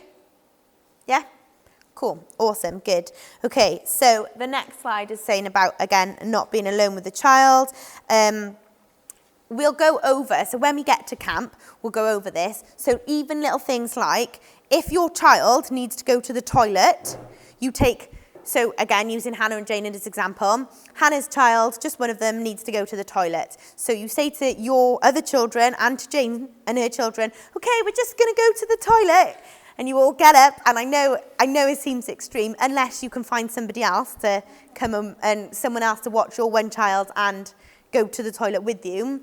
And you go, one of you stands outside, one of the adults, one goes in, make sure there's no adults and no children in there. You come out, you let your child go in on their own. Once they come out, another child can come in, but they don't go in together. So they always go in individually. You check the toilets before you let them in, you check the toilets once they've finished. That kind of speaks for itself. So stuff like that. Again, so if a child is getting dressed, this example on there says if a child is slow getting dressed in the morning and you're late, you have to wait for him. All of you have to wait for him. And I know I said about, don't rush them. But again, if one of Hannah's children is slow, you all have to wait. Stuff like that. And it is difficult, but like Missy said, it's 5 days, and it is, at the end of the day, what it is protecting, like, again, the children and yourself, it is important that you do. And the bathrooms, yeah. And again, if you need to go and see the nurse, ideally, you don't want to take all the kids with you, but you'd say, hey, I need to take this child to the nurse, and then you'd go from there then, and there'd be other adults that can jump in, those kind of things. So, yeah, just remember 2 questions. First of all, how does this look or sound to the child? How does it look to the child? How does it sound to the child? What are you doing? How does it look to them? What are you saying? How does it sound to them? And now you've seen the video, you know they think differently. And how would this look or sound to social services? Like I said, there's going to be a social worker at camp. Imagine she stood next to you all the time. Or she's like that. What are you doing?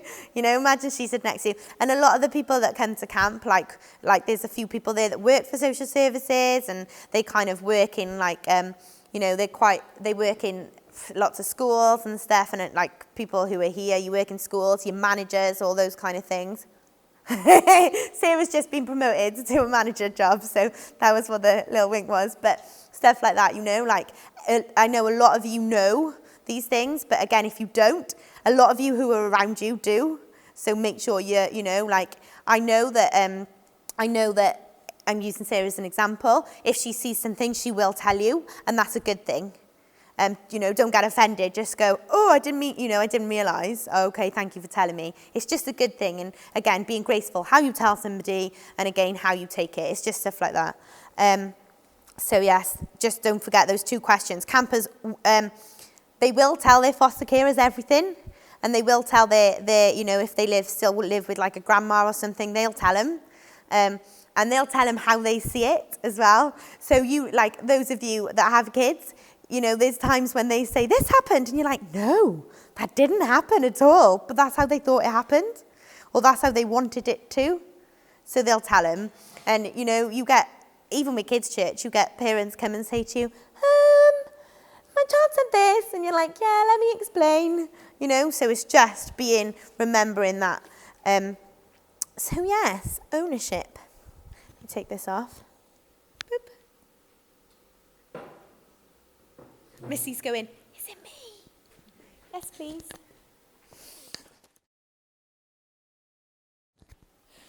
Okay, think back to a time when you were a kid that you got something for your birthday, or you got something for Christmas that was like, it really stood out to you. It was like really a special kind of thing. Okay, so think about it. Okay, I remember one time when I was a kid, we didn't, my dad was a pastor, and Mom stayed home with us, and it was a little tiny little country church. So that being said, they didn't make a whole lot of money. So, we were pretty happy with whatever we got. But one year, I got this doll that was like, I don't know if you had them here in Britain. So awesome. It was a ballerina doll, and she had beautiful hair, and she had this little, it was like a tiara on the top, but when you pushed the tiara, her leg would go out, and she would spin around. And so you would just push it, and she would like just dance in a circle. Oh my goodness. It was like the pinnacle of Christmas gifts that I ever could have had. And I almost didn't even want to play with her because I didn't want her to be even slightly messed up. She was so beautiful. And today she's somewhere in a box. But but I kept her. I kept her, and she's still in really good shape, actually. But I'm sure that we all, who can think of something that you remember as a kid? Hannah. Oh, can I say it? Yeah. Well, you don't have to. No, yeah, mine was also a doll. There we go. A doll? A doll. Yeah, anybody else? I got a cat. Oh, Sammy got a cat. Yeah. Is it in a box now?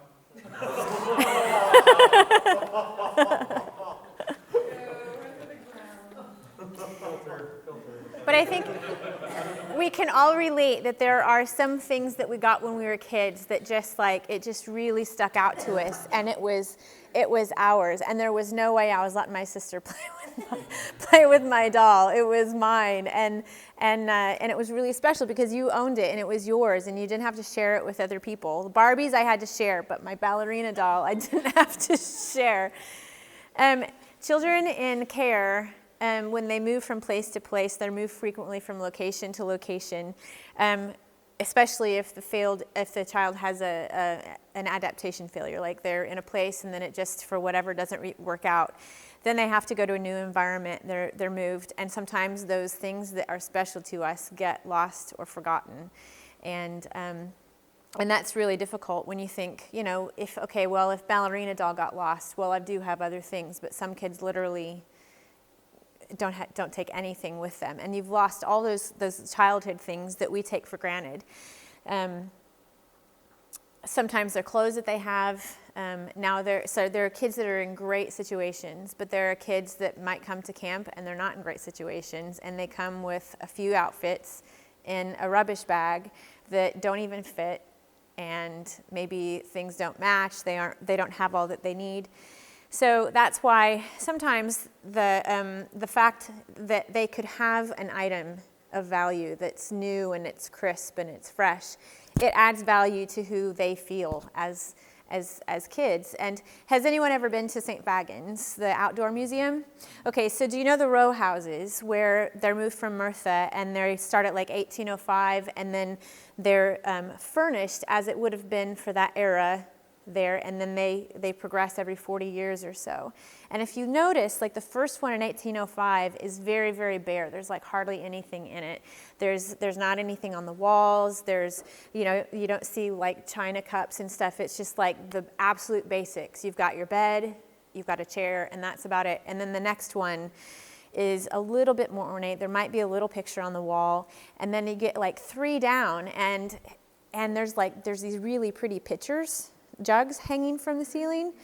And when we were there one time, the guy said that if you notice that when you walk first thing in the door, they usually would display like the most expensive item of furniture that they owned. It was right there and then the pictures, if you notice, are like right there where you see them as well. Because when you've come from where you just have nothing to have like a picture that's beautiful, you hang it there because it makes you feel like you have worth if you have something that's of worth. And so we want to give these kids ownership over something because it really does affect how they see themselves and how they value themselves. And we're giving it and with no obligation. There's no strings attached. It's just theirs to have. And it makes a huge difference.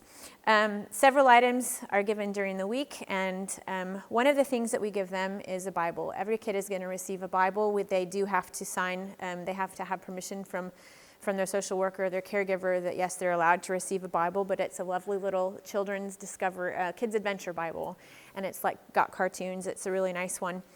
And that is a really powerful symbol of God's love for them, that hopefully through camp, they'll get sort of a simple, basic understanding of that. During the week, they're going to learn some verses through their little activities and through the Bible stories and stuff. And so, you're able to help review those little things that they learn. And that can be a real comfort to them when they're not at camp and they're going through really difficult times. That can give them hope. Reading the accounts of maybe Bible characters can help them face adversity because they're learning things about other people that in these stories that have encountered adversity and they've made it through it, and that is a huge thing that can give them hope. Counselors or bigs should write their name in the children's Bible. So you'll be given the Bible, and then there's always the place where you can say presented to. So you're going to write their name in the Bible, and you'll present it to them on Monday when they arrive and they get settled into their rooms. And then they can use that through the week when they do their little activities and stuff in their 30-30 time. Owning your name. Each camper will be given their sign when they arrive and they come in through the coach, and their name is on it. They're going to be able to take that home as well. And there's something special about their name. And sometimes these kids actually will have maybe not been called by their name, but they'll be called bad names, or but we're going to do whatever we can. We're going to do everything we can for them to associate their name with being loved and positive things. They're going to see their name when they arrive. So we're going to encourage all of you to research your child's name.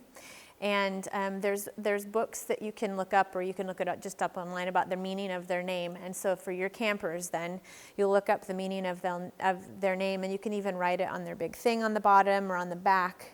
And so you're going to make a big deal about the specialness of their name.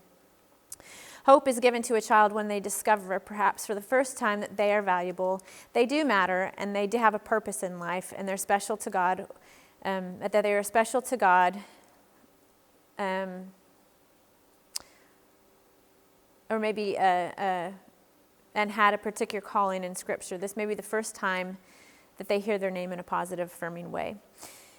Meaning of their names can also be added to different things like their lanyard. You know, perhaps depending on how the lanyard, maybe on the back or something, or on the front, you can add the meaning of their name. We'll have luggage tags. They can be put on the luggage tags as well.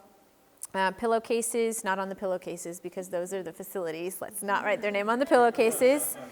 Their name signs, or perhaps even you could make a little card for their photo album, which I'll show you in a minute.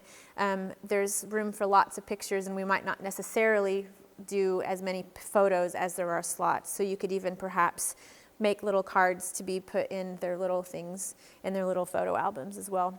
Many children hang on to their name signs as a positive memory for the camp. Owning a t-shirt. The camps will be given two camp t-shirts. We've already kind of touched on this. The first one will be given when they get to camp.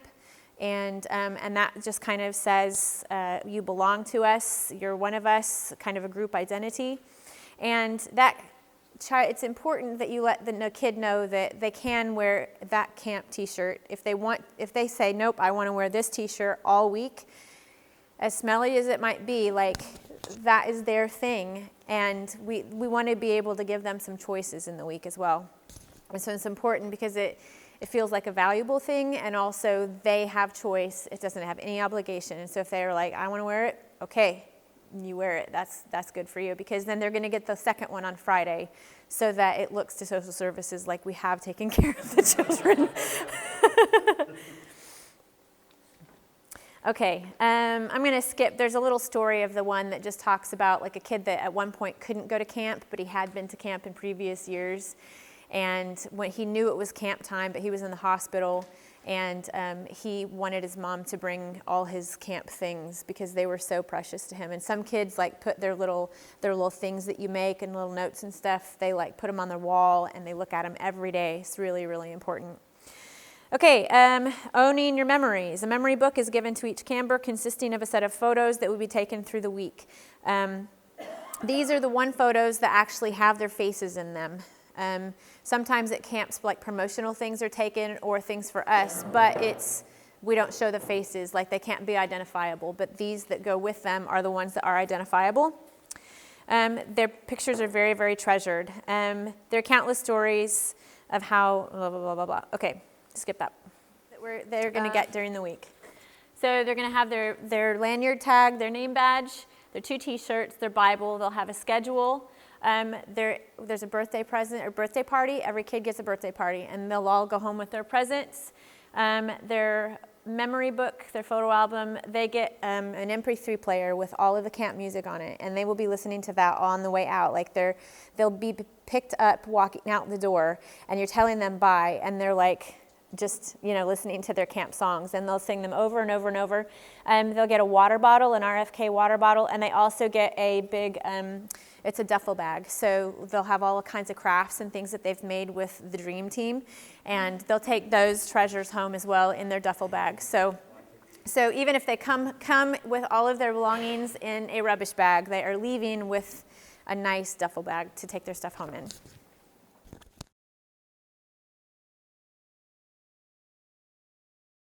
The Dream Team. Sorry, all the other teams. You are all the Dream Team. We planned a meeting where all of us could be there on Facebook within about 5 Yeah. minutes. And that is so unusual. Okay, we're nearly at lunchtime, okay? Hang on in there. And I know it's cold and there's a heater and we're going to turn the heating on at lunchtime, but it's just really noisy. So hang on in there. You're doing great. So I'm going to talk about the week of camp and what that looks like and what happens at camp. Ta-da! So first of all, on the Sunday, it's the commissioning service. So all of you and all the other, so there'll be all 45 of us are going to invite our friends and our family, and we're all going to go to Cap City, and we are going to have our commissioning service. So, yes, Grape and Olive. If we're not in our new building by then, here we come.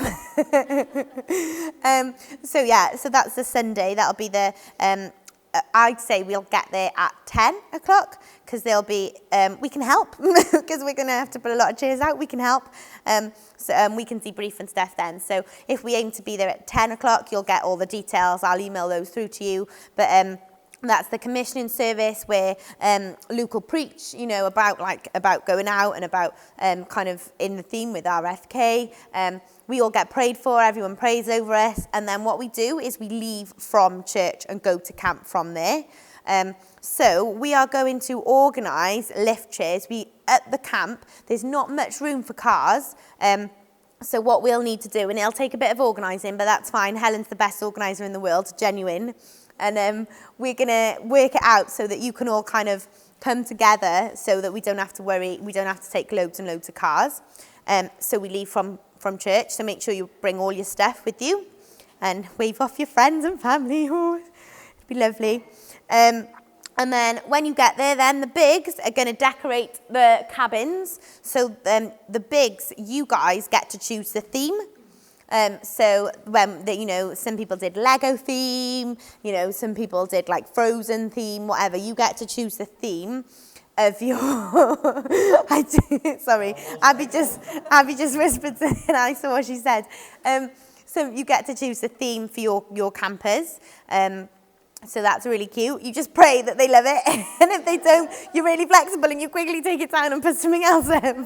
Then obviously everyone will be setting up, and it'll be like making sure all the decorations are up and everything's ready and all of that kind of stuff. You make your signs, again the bigs, and also everybody gets to come and stand ready for the buses. So you'll all have signs, like it could say, welcome to camp, those kind of things. And then set up activity centres and circles of prayer. There'll be a lot of praying going on. Sammy, I hope you're glad about that. It won't just be up to Sammy to pray, because what we're going to, again, you will see in your manuals it says about your job descriptions, and everyone's is to pray. So there'll be a lot of praying going on, which is good. And team time, we'll go over our rules and stuff, and then we'll have a campfire, we will. So that's going to be fun. If you go into the... So this is about Monday morning. We're all going to be so relaxed, and it's all going to be all done and ready for them. We're going to be so relaxed. We just get up, we have our breakfast. You up? Which team?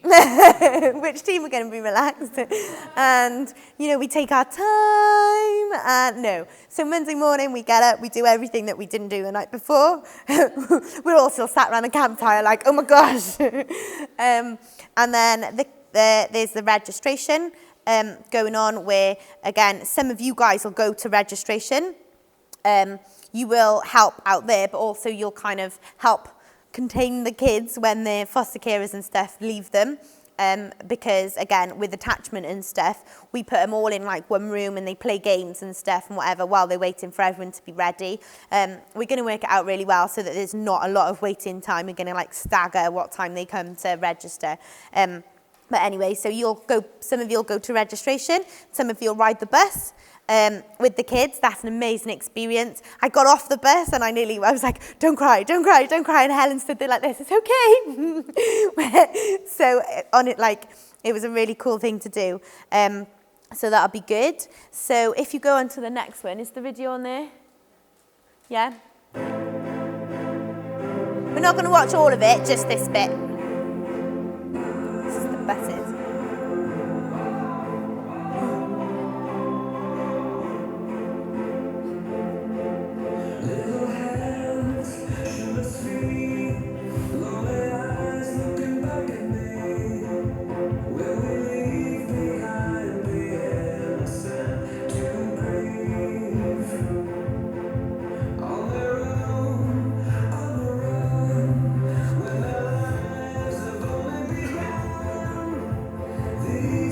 Appropriate.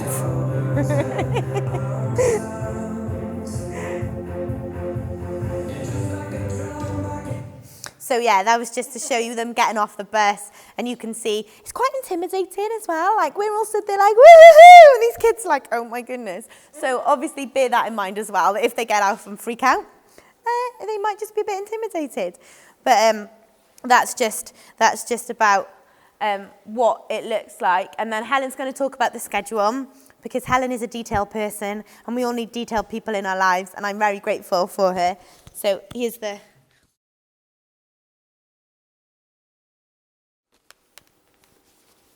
I feel like a preacher. First time in my life. Okay, the schedule. Ta-da. So the schedule is designed to be the discipline. You guys look so cold.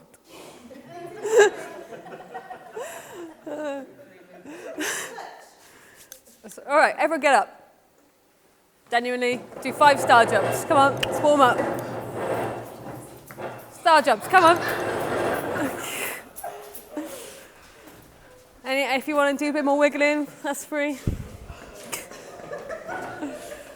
We all feeling better now? Everyone's up at the activities guy. Yeah. It's because I'm actually here from 2019. We're feeling a little bit better now?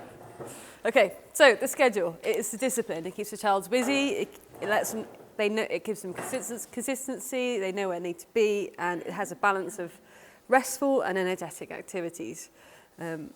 Because a lot of the time people ask, like, how do, a lot of these kids come with behavioural issues, and a lot of people say, how do you cope with that? And what RFK have found is that it's all in the schedule. You just keep them going from one thing to another. They know where they are. They have that routine, and they have that consistency. Oh, I've done that. So all the activities are basically short blocks of time with plenty of transition time. While it's important to go at the pace of the child, it is up to you to get them places on time. So as much as you can be accepting of them, like Hannah said, give like 10-minute warnings. You're the guys who are going to get there on time. The kids aren't necessarily going to do that for you. There are lots of choices within the activities. Give the kids a bit of empowerment. It's up to them, and you as bigs and staff will go along with what their choices are. So we got a bit of an example schedule. I don't know if you can see that. I'll talk through it. So, wake up at 7. At that point, if they are up, like breakfast is at 8, so that time before breakfast, if they're up and they want to do something, the swimming pool is going to be open. We're going to alternate it between girls and boys. So if the girls are in the swimming pool, the boys can then go down to the playground and go play there. At a little bit, this is different to mine. At 7:45, Mike is going to lead everybody in morning exercises to get everyone ready and active for the day. Then we've got breakfast at 8.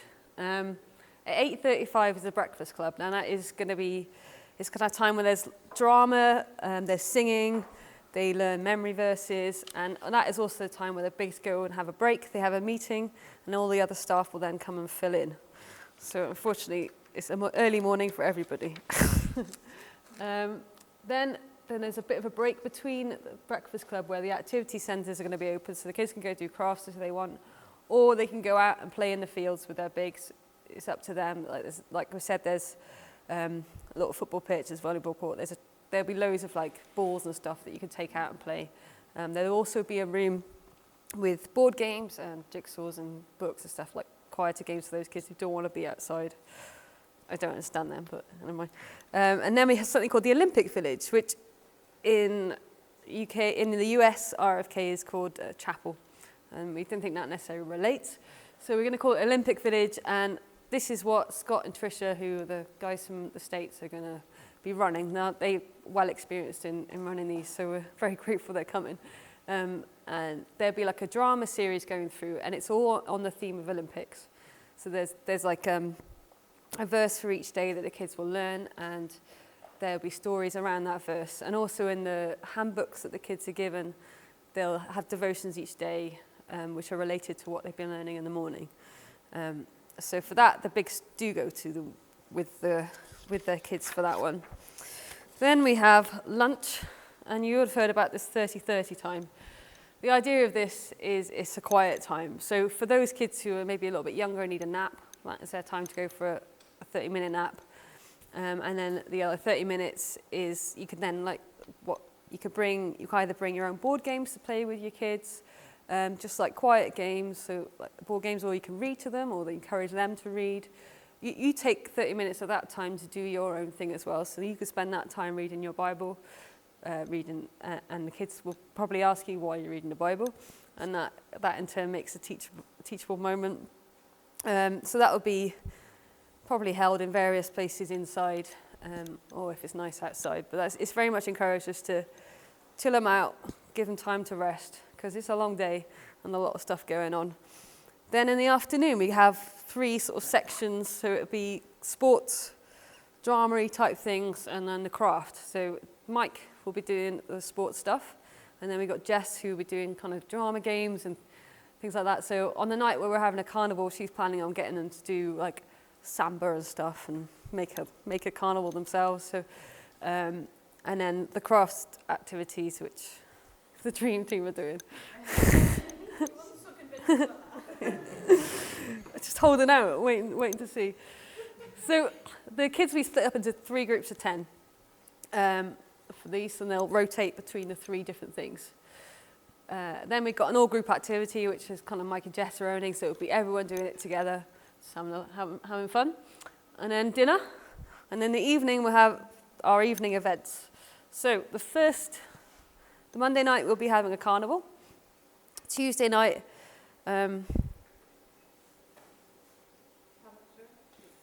talent show. Thanks, Sammy.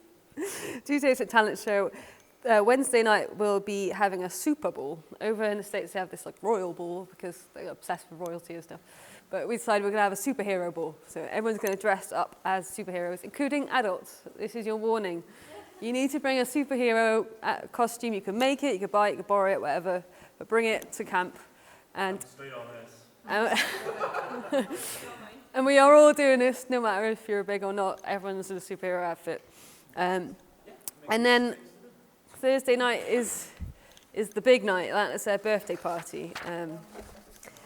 We have birthday parties because some of these kids their birthdays have not been celebrated, and we want to honour that and celebrate it. And we go crazy on Thursday night.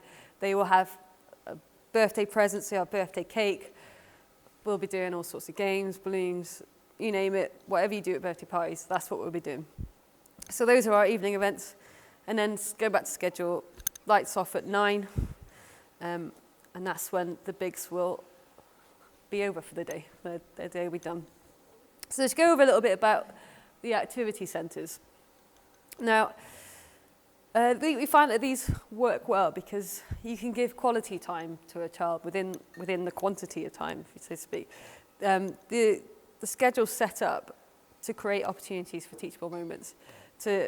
As you're with your kid doing activities, creating stuff, you are building trust and building that relationship with your child in an amazing way, and you can start to build trust with them.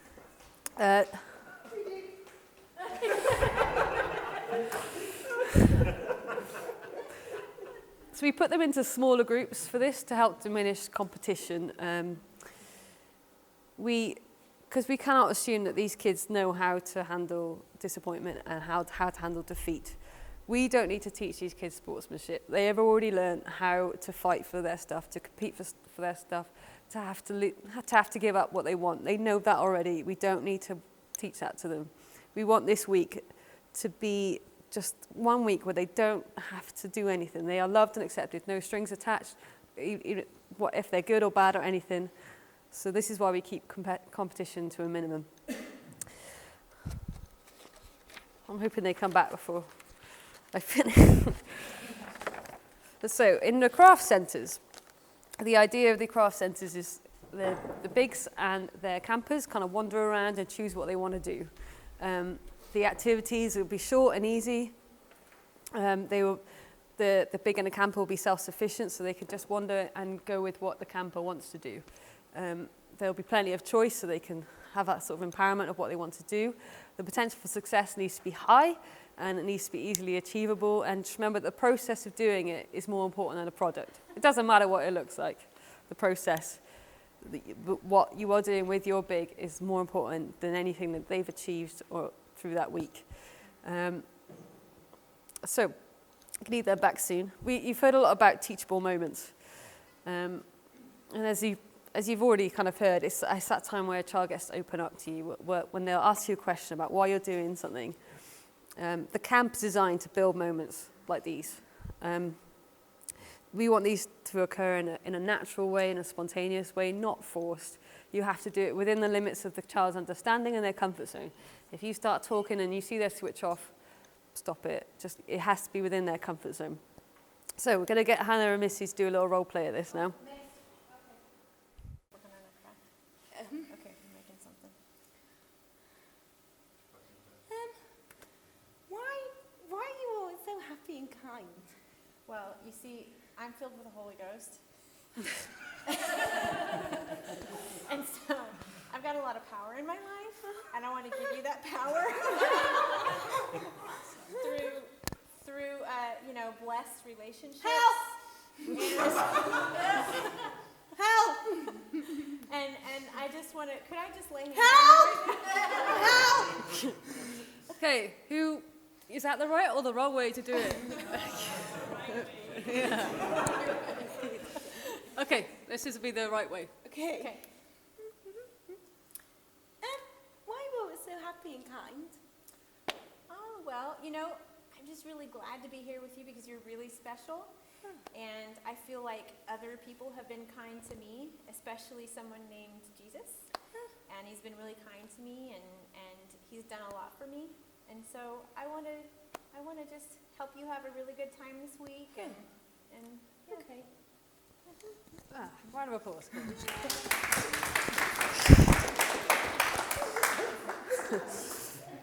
Do we kind of understand the concept of that?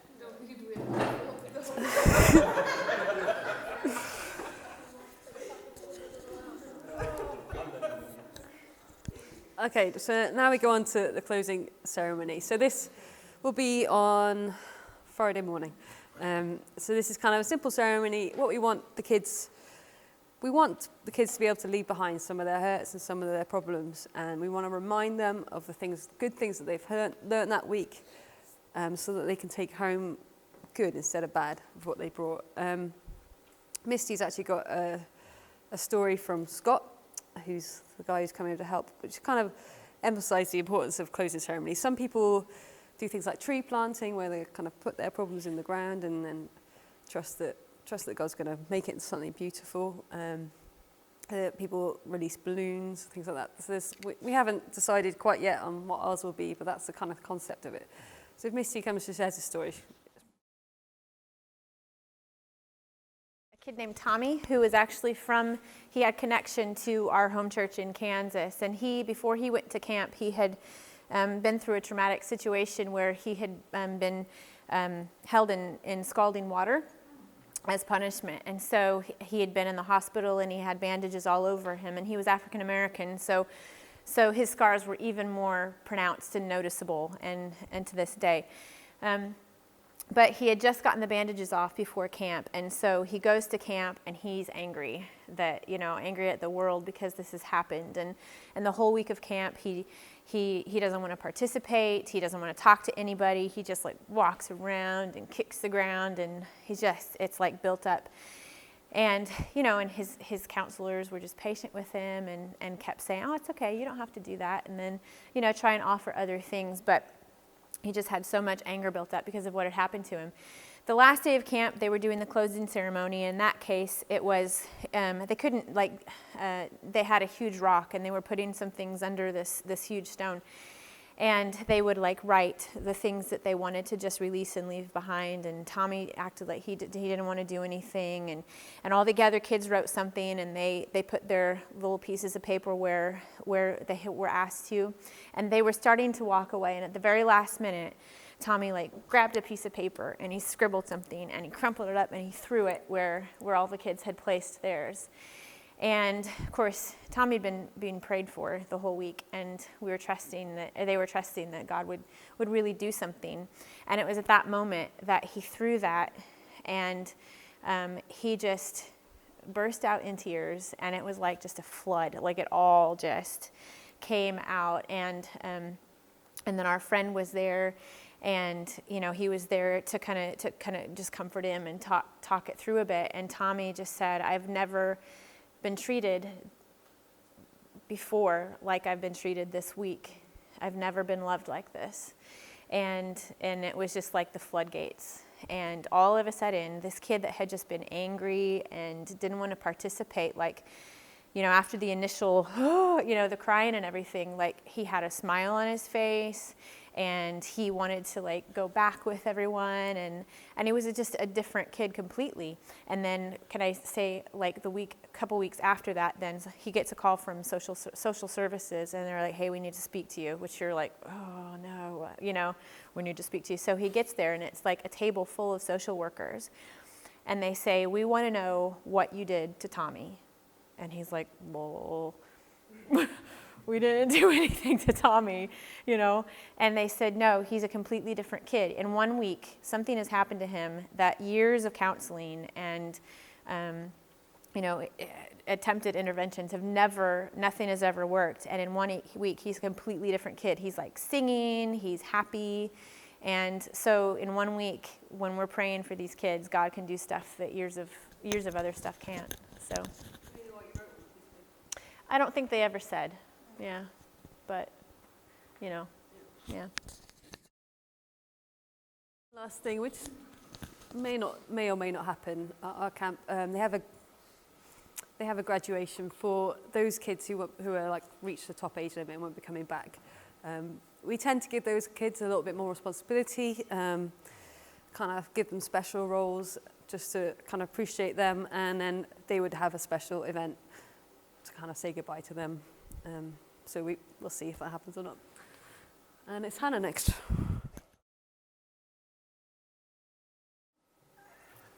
So this slide shows the vast variety of people that work together, as you probably are aware.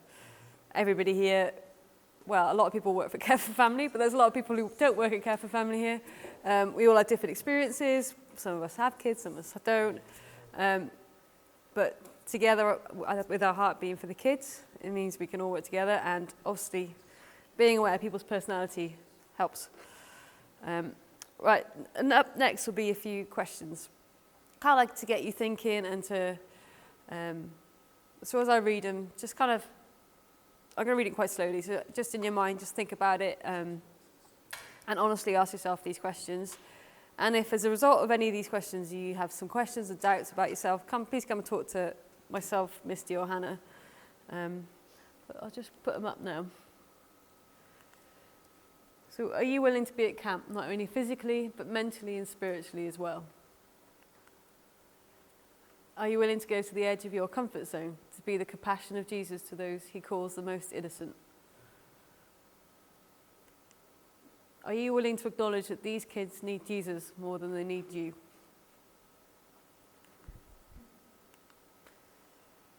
Are you willing to trust God, look into him to be real, to change lives through you and others, and desire no personal credit?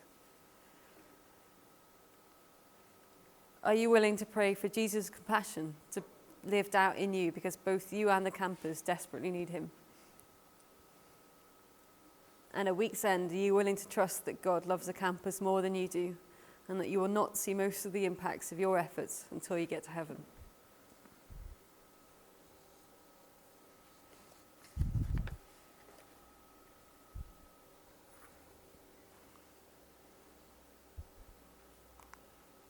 Okay.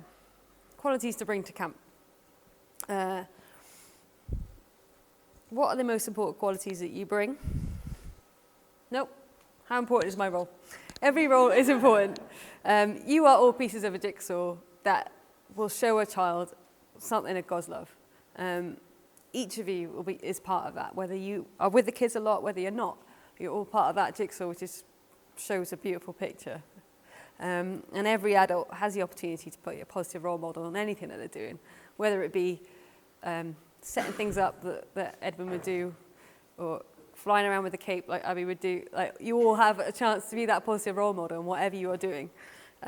So every role is really important. And as that quote says, there are many, many people that will never, ever hurt you. People good and kind who want to be your friend. And I know it won't be easy after everything you've been through, but dear child, you can learn to trust again. You could be one of those people that helps that, whatever you're doing. The most qualities, what are the most important qualities you bring? Firstly, God's love. God's love will be working through you, through your dedication, through your skills, through your time with them. That will be an outlet for God's love. And this will far outweigh all the activities, all the planning, all the programs that we got ready.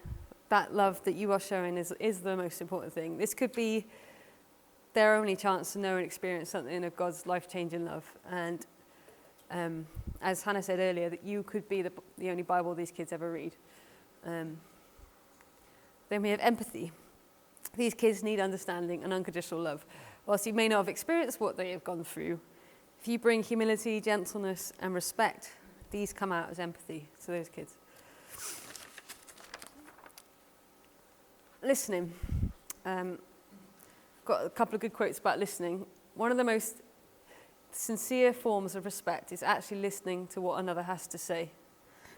And the most basic and powerful way to connect to another person is to listen. Just listen. Perhaps the most important thing we give each other is our attention. And I think listening can be quite undervalued, but at this camp, there's nothing else to distract you other than to pay that attention to that kid and listen to what they're saying, properly listen. And this listening will increase that child's sense of value and will help them to trust you as they see your interest in them, just through listening. So, ways to improve my effectiveness. There's a guy called Bob Ditter, who's a family therapist and consultant to American Camping Association, said, camp personnel are the greatest asset, but also the greatest potential liability to campers. So those who work with children, especially children who have been through the care system or have been abused or in any way, they can exert an aggressive pull on those they work with. So without understanding why the children is acting a certain way, it can bring us back to a regressive way by reacting in a mean way or frustrated way or out of anger, like saying the killer statements like, are you stupid? Or no one likes you when you're like this. We have to be aware that these kind of reactions can come out of us. You might react in another way and you might pull away, you might retreat. You may have negative conversations with the kids, with other staff. So just to watch out for that. They'll be going into more ways of how to cope with these kind of things next week. There are two thoughts that tend to minimize your effectiveness. One, don't assume there's nothing more you could do to prepare. And don't think there is always someone else better qualified to do what you're doing. All we ask this week is that you give your love, acceptance, and respect to these kids. Peter in the Bible said to Jesus, such as I have, I'll give to you. Go to camp with that thought. Go with cornerstones of prayer, of trust, and an openness to God's direction, and also an openness to those members of staff who are just there to look out for you and may need to point out certain things to you. What about my desire to grow? We go as a team. No one person knows it all. Don't be afraid if you feel underqualified. There's plenty of people around you, and like we said, you're not there to fix these kids. You're just there to give them a week where they feel safe, they have fun, and they're around others who are having fun. And as this training goes on, you'll learn more about behavior management skills and how to have less impulsive reactions and things like that. So if you can't remember everything we teach you, at least remember this. Technique will never replace love. And children need the experience of being loved, not a lecture about it. Hannah. I'm going to talk about my issues. No, we've been here a while. Yellow, ADHD, woohoo, loads of issues going on.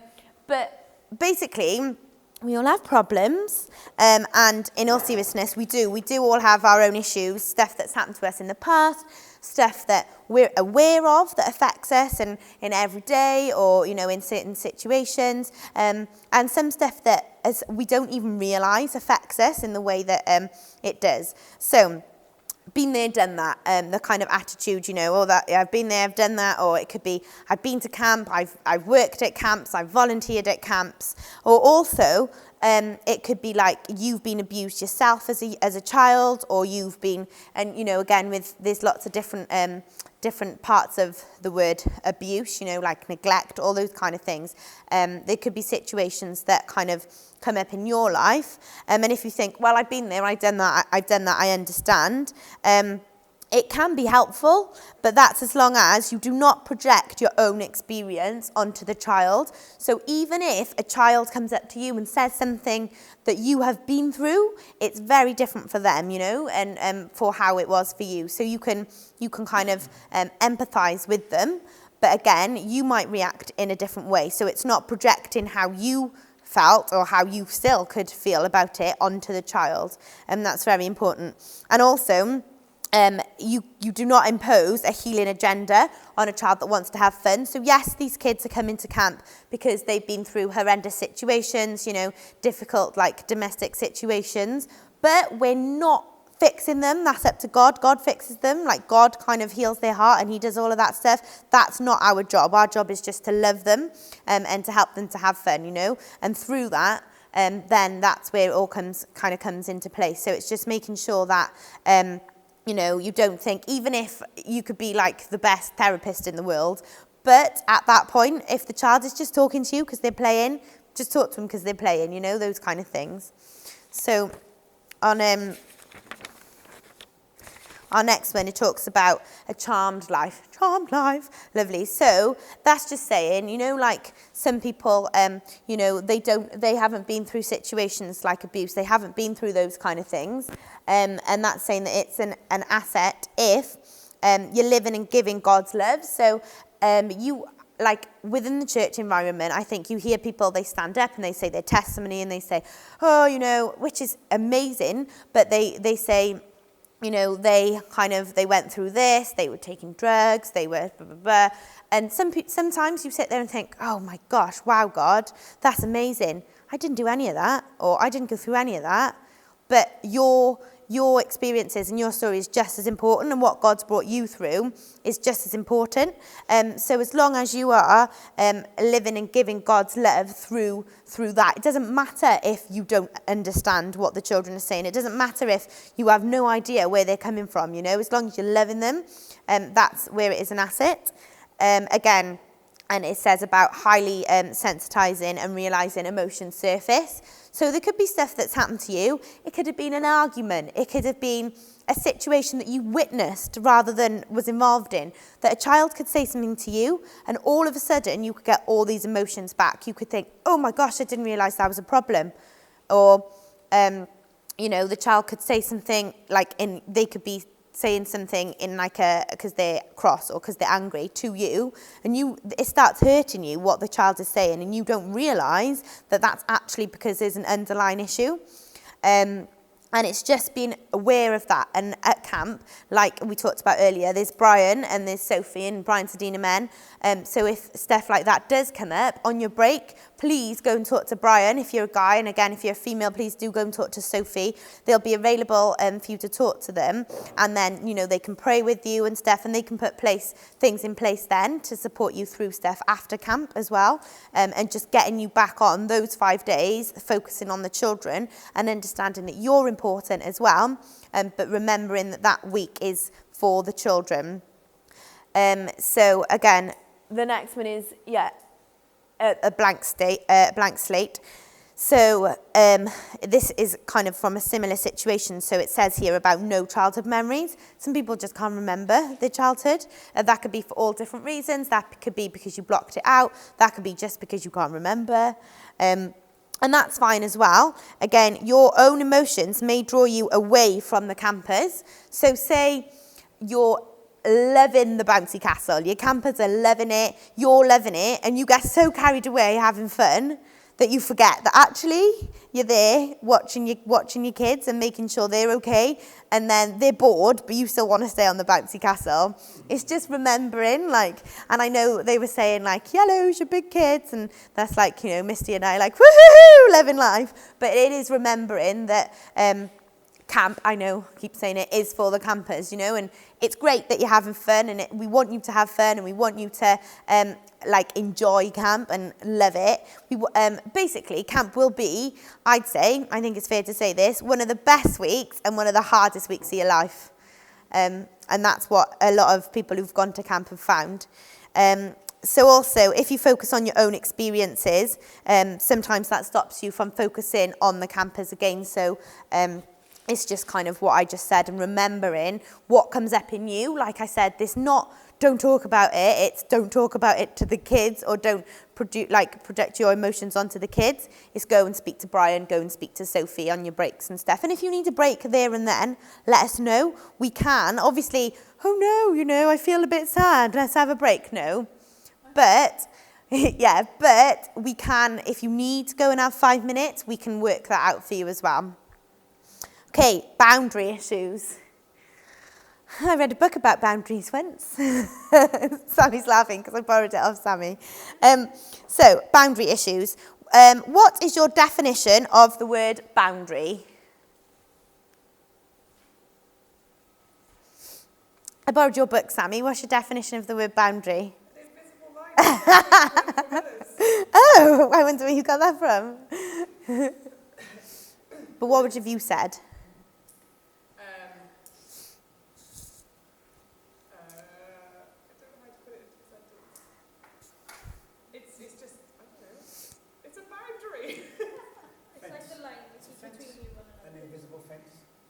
Yeah, yeah, it's good.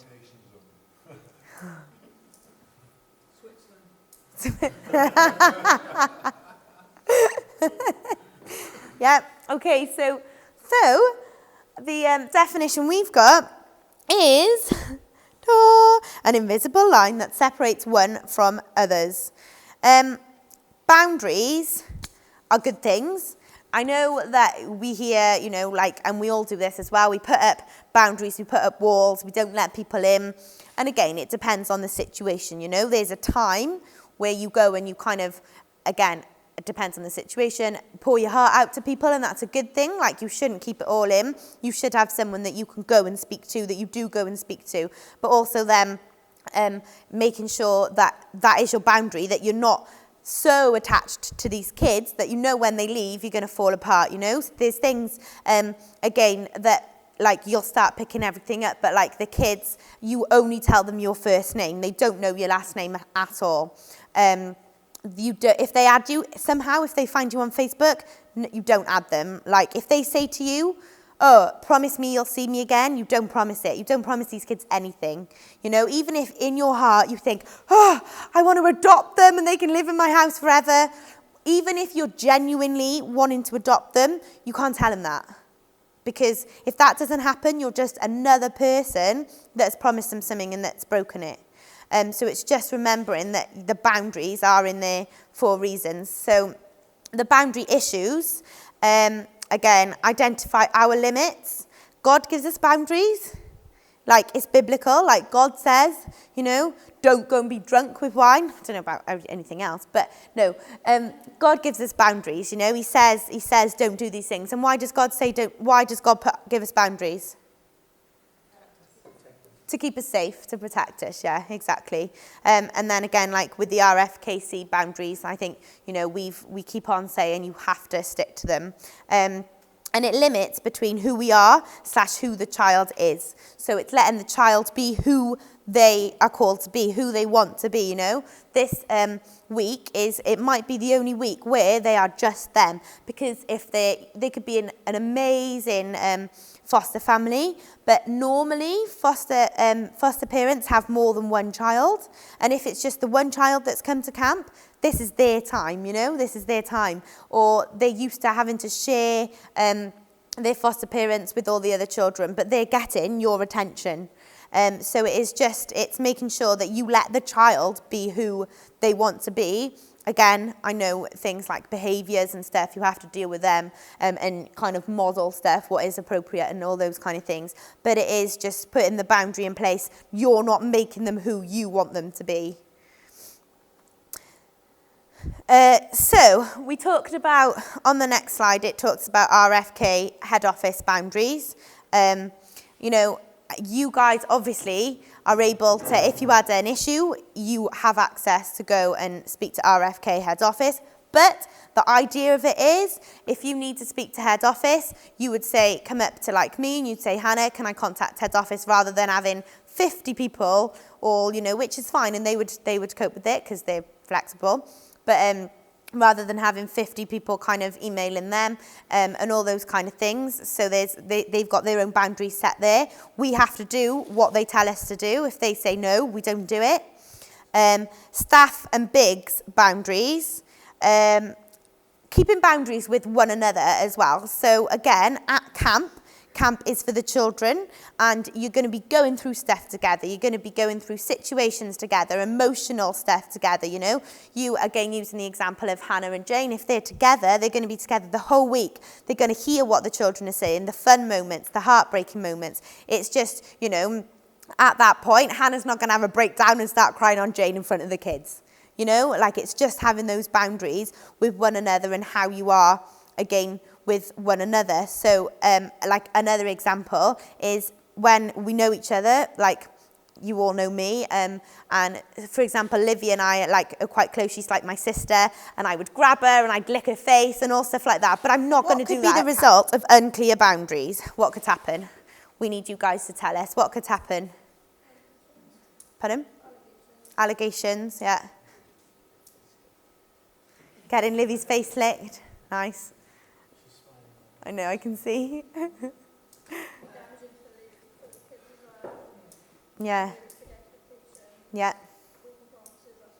Broken promises, yeah. Realistic, yeah. Anyone want to add to that? Yeah. Sharing inappropriate things. Yeah, all those kind of things, you know.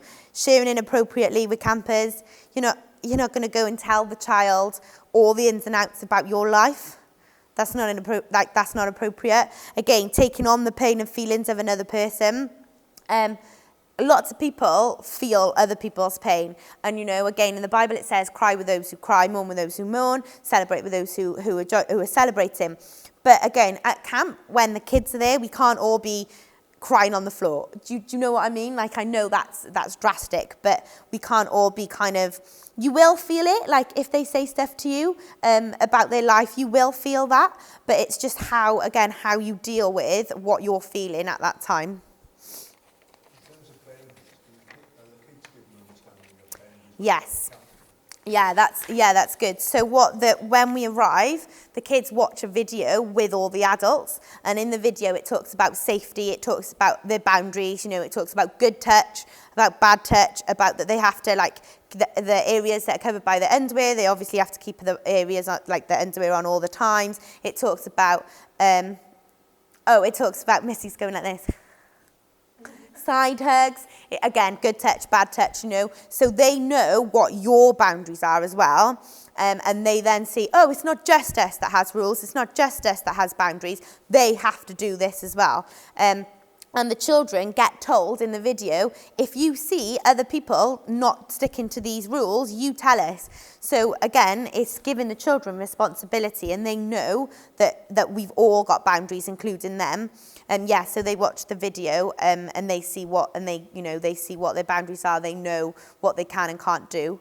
And like, again, then for you guys, if a child says that, you know, say they want to sit on your lap, and you've been telling them, you know, you can't sit on my lap, blah, blah, blah, blah, you can just say, the video says you can't. Like, that gives you quite a nice little, if they're not taking it in when you're trying to explain, oh, you know, you can't, you know, don't need to sit on my lap, I'm not going anywhere, I'm going to stand here. You can say, remember the video? You can't sit on my lap. It said you can't sit on my lap. So it's quite a good thing to refer back to when you're trying to put their boundaries in place. So, we're nearly there. What we need from everybody, we need serving heart. again, you guys are all like, you've got your servant hearts, but again, it's remembering you're going to be tired. There's going to be stuff happening. You're going to be thinking about everything because it sounds a lot, and I know it is. And it is still being a servant, like servant then. It's serving the children and serving each other. PMA, positive mental attitude.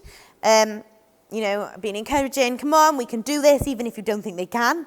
Woo, you could, you know, all those kind of things. Dependable. So if you say you're going to do it, do it. If you say to a child, we'll go swimming tomorrow, you have to take them swimming tomorrow. Like, don't say to them, we'll do this, and then you don't do it.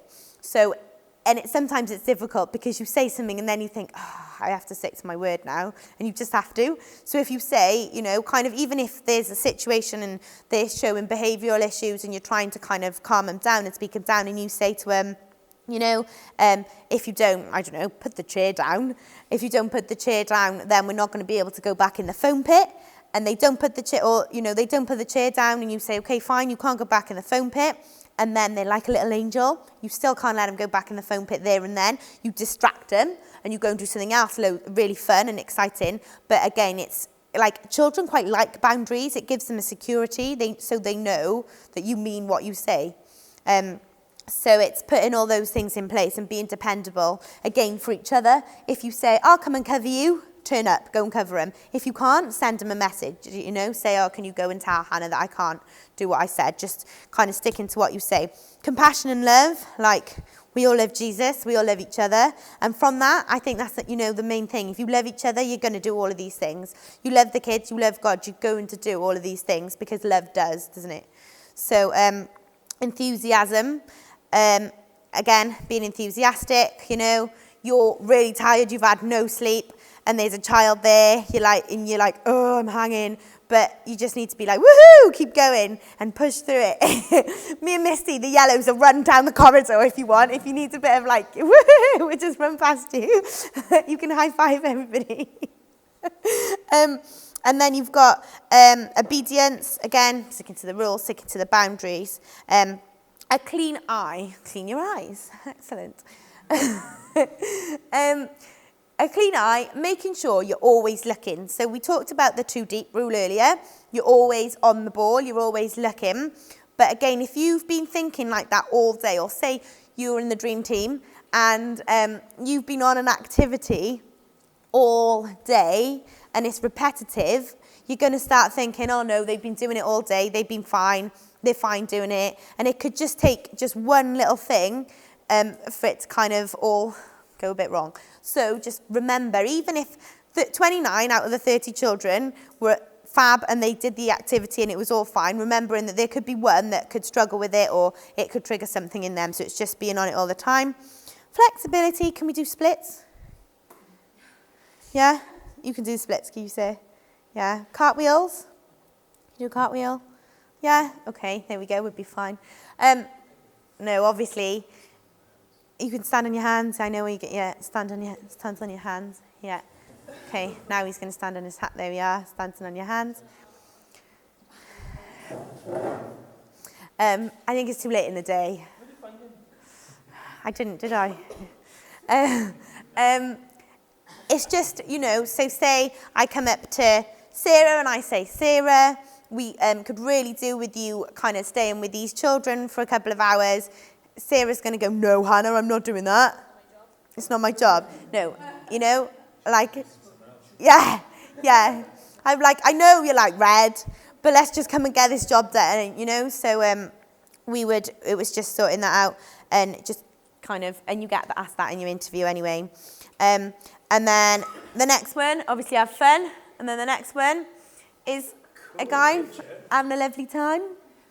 And it just says, get over yourself. It's just basically about the kids. And then it goes on to talk about some stories that they did. So the story, just quickly, the next story, it just says a counsellor, he said to his 2 counsellors, his 2 kids, they wanted to swim in the lake. Again, it's not going to happen here, but they said they wanted to swim in the lake. And it was freezing, and the kids really, really wanted to swim in the lake. So he got in, and he said, if it was my boys, I would have told them, get in the lake on your own, it's freezing. but he knew at camp he needed to get in the lake with the kids. And it says, you know, for these boys I did it. Camp is for the camper, get in the water. It's just remembering stuff like that. So, your 3 for 3s. We there? Yeah. Oh, I have to read the Bible now. Ah, no, I'm joking. Just for you, or I'm joking. I will read the Bible. Okay. Then I returned and considered all the oppression that is done under the sun. And look, the tears of the oppressed, but they have no comforter. On the side of their oppressors there is power, but they have no comforter. And it's saying you will be able to comfort the oppressed for one life-changing week.